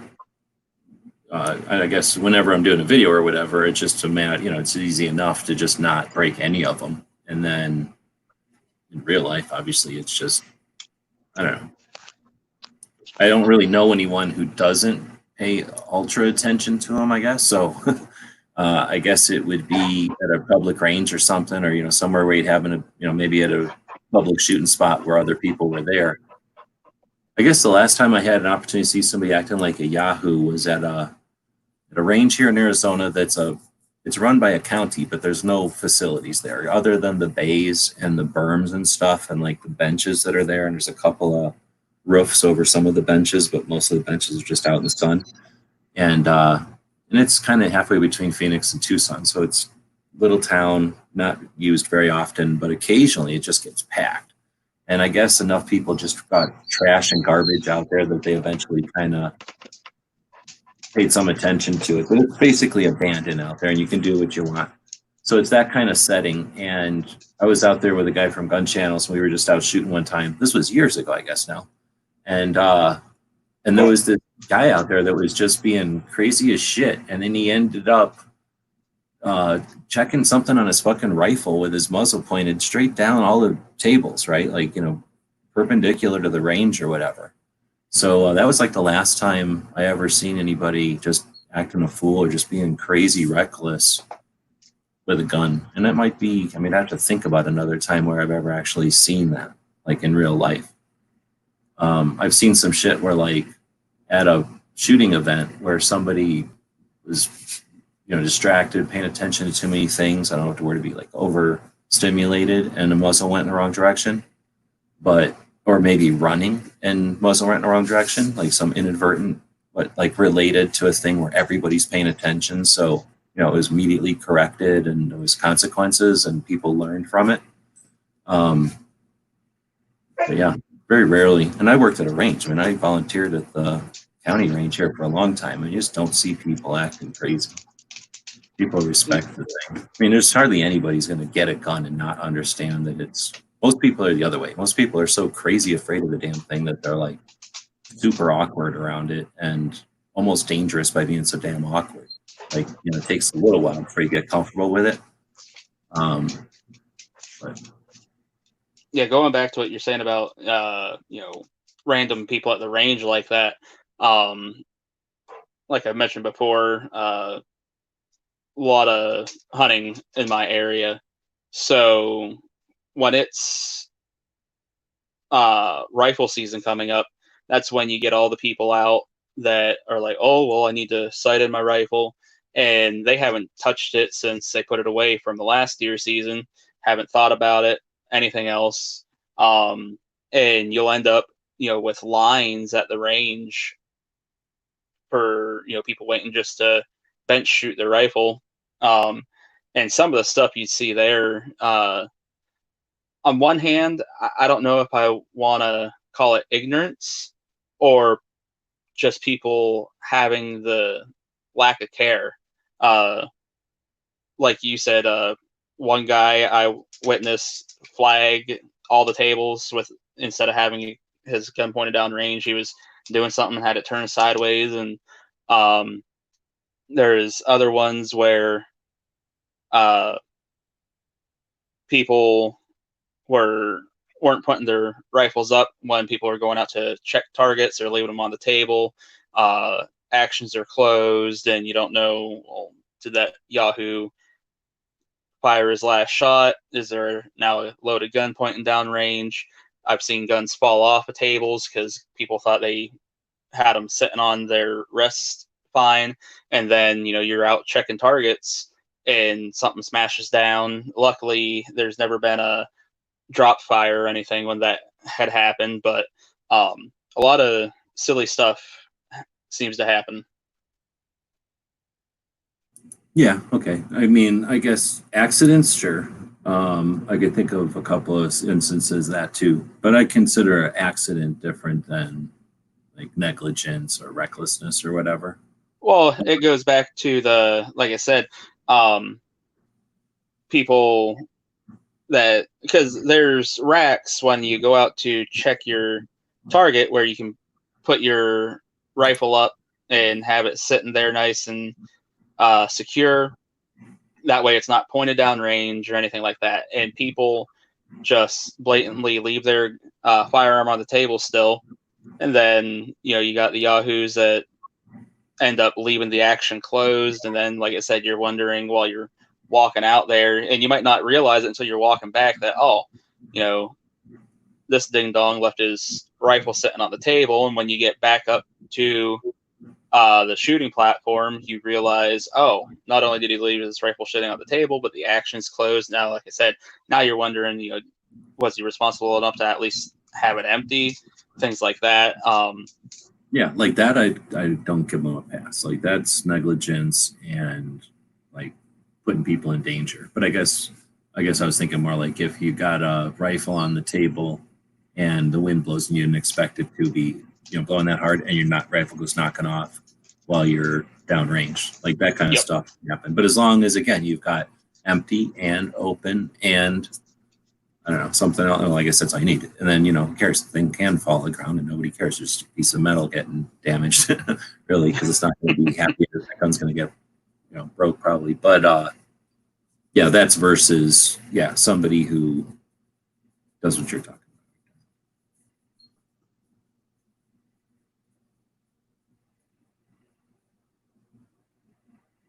Let's see. So I had opened up a couple of things. I guess I'll just jump back into this one.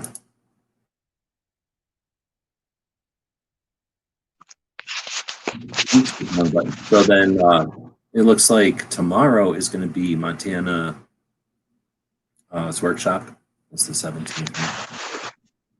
Yeah, and that'd be for tomorrow evening if you're in Montana. And I don't know if you have to be in Montana or if it's just focused on Montana. But that's how that guy Walt, who was in here earlier, I met that guy by being in something similar to this, I think, from the Second Amendment Foundation. So thing is, I don't know. I am a member of the NRA, but I haven't dusted off those member numbers or anything in a long time. So I don't know if I could get into this or not. I did put it on the calendar, and we don't have anybody that I'm aware of that's from Montana. Bob would be the closest one to Montana, really. He's a little bit north, but I don't know. I would be kind of curious to see what the NRA puts together, if that's really got any influence from the national level, or if that's just, their only input is that they're announcing it. But it would still be interesting to hear whatever the regional or area, I guess, coordinator, whoever it is, what they've got to tell them. And then why are they doing it for just Montana? Is there's something going on in Montana? And then we've got the stuff happening with the ladies here coming up on Thursday. And I won't get everything. So there's other stuff coming up on the calendar. Do you think the Montana thing, say it's more on a state level, is kind of like a testing ground for them to see how it goes and then try and do it for other states? I don't know. If it is, they didn't mention it. But the thing is, I just went on internet. I just went to straight up internet and said something like Second Amendment event or 2A event. And I started typing in different things to try to come up with, if somebody had posted something about something going on when I was doing the calendar for this month.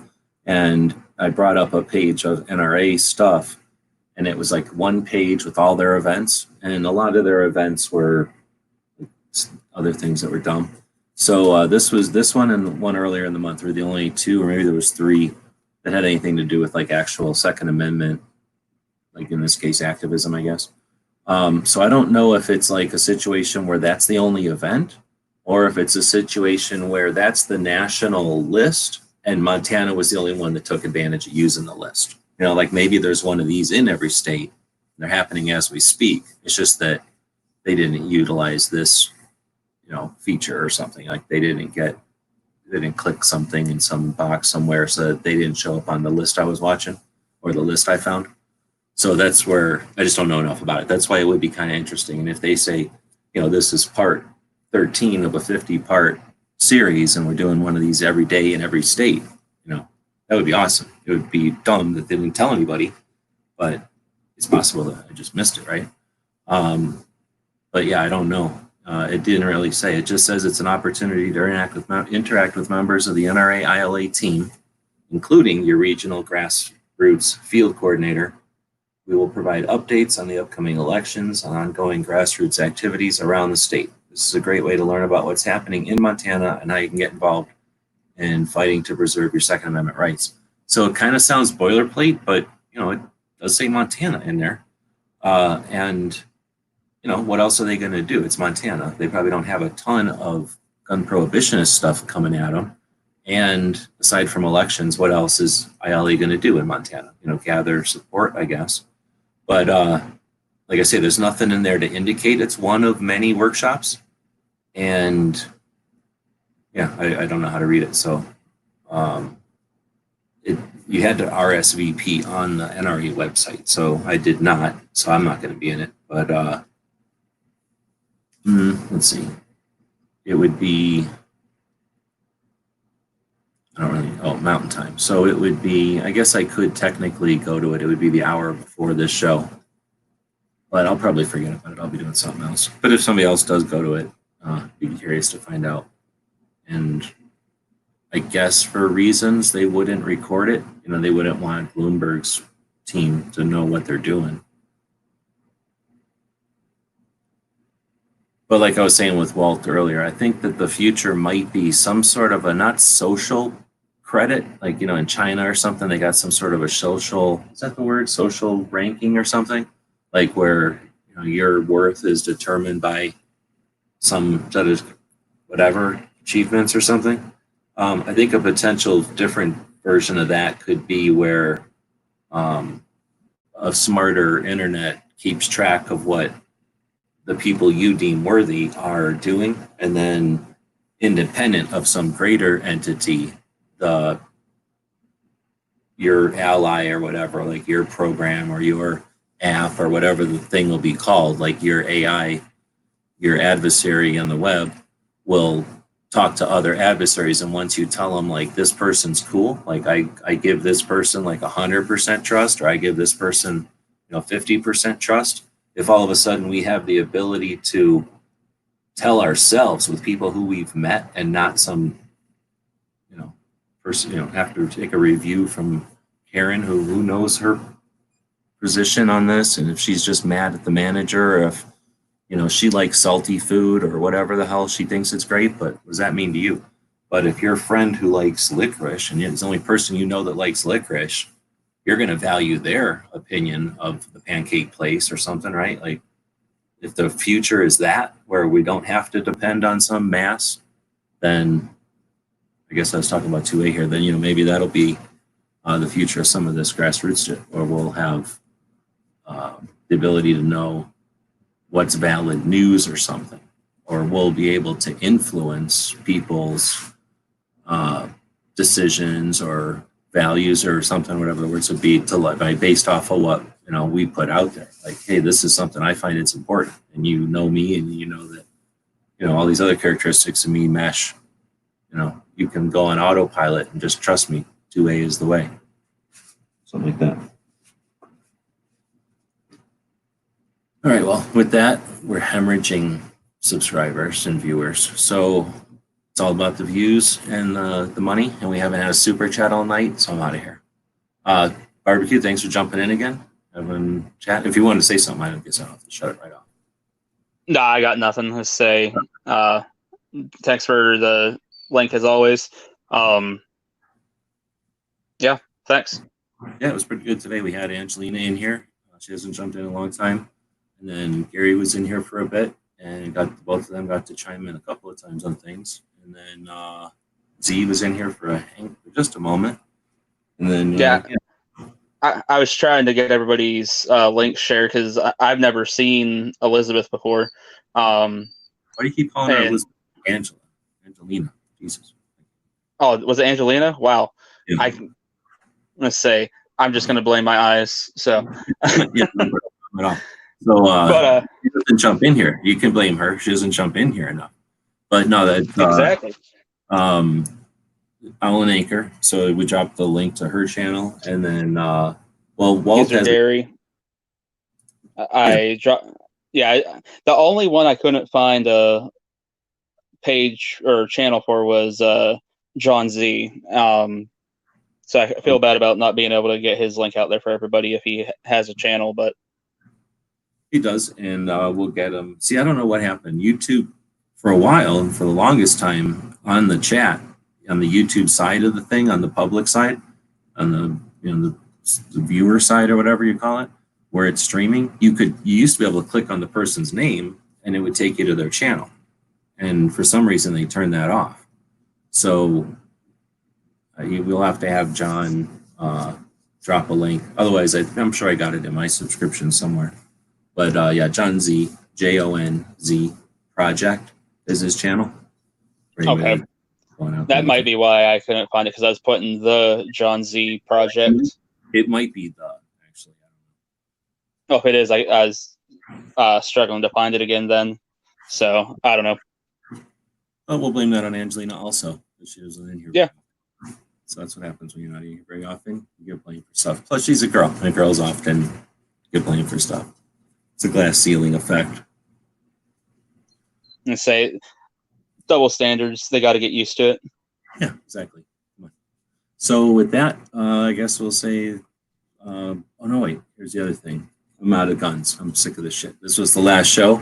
This morning, I'm out walking around minding my own business, and I decided to walk back a different way than I normally do walking around. And yeah, I found 19 effing golf balls. So I'm definitely going into the used golf ball business. And yeah, you guys are gonna have to figure out this 2A thing by yourselves. I'm sick of this. Say that is awesome. So yeah, there's this like, what do you call it? Like a wash, right? So when it's raining, there's water in it, and the rest of the time it's just sand. So it's like walking down a beach. So yeah, like I guess I don't know if golf balls float or not. They must float, or else they're light enough that they're lighter than rocks. So I don't know if it rained or what, but yeah, I was able to collect quite a few of them today. It's pretty cool. Yeah, say golf balls sink like a rock. I've lost too many of them over the years to water hazards. Well, I know that two things. People around here suck at playing golf, right? And they don't have any more golf balls because I have all their golf balls. So I'm going to be able to sell them back at a tremendous profit. I figure I don't need to worry about this whole gun thing working anymore. So, yeah. So, yeah, I guess that was the end of this one. And that was the last Daily Gun Show ever. You're welcome. All right, back over.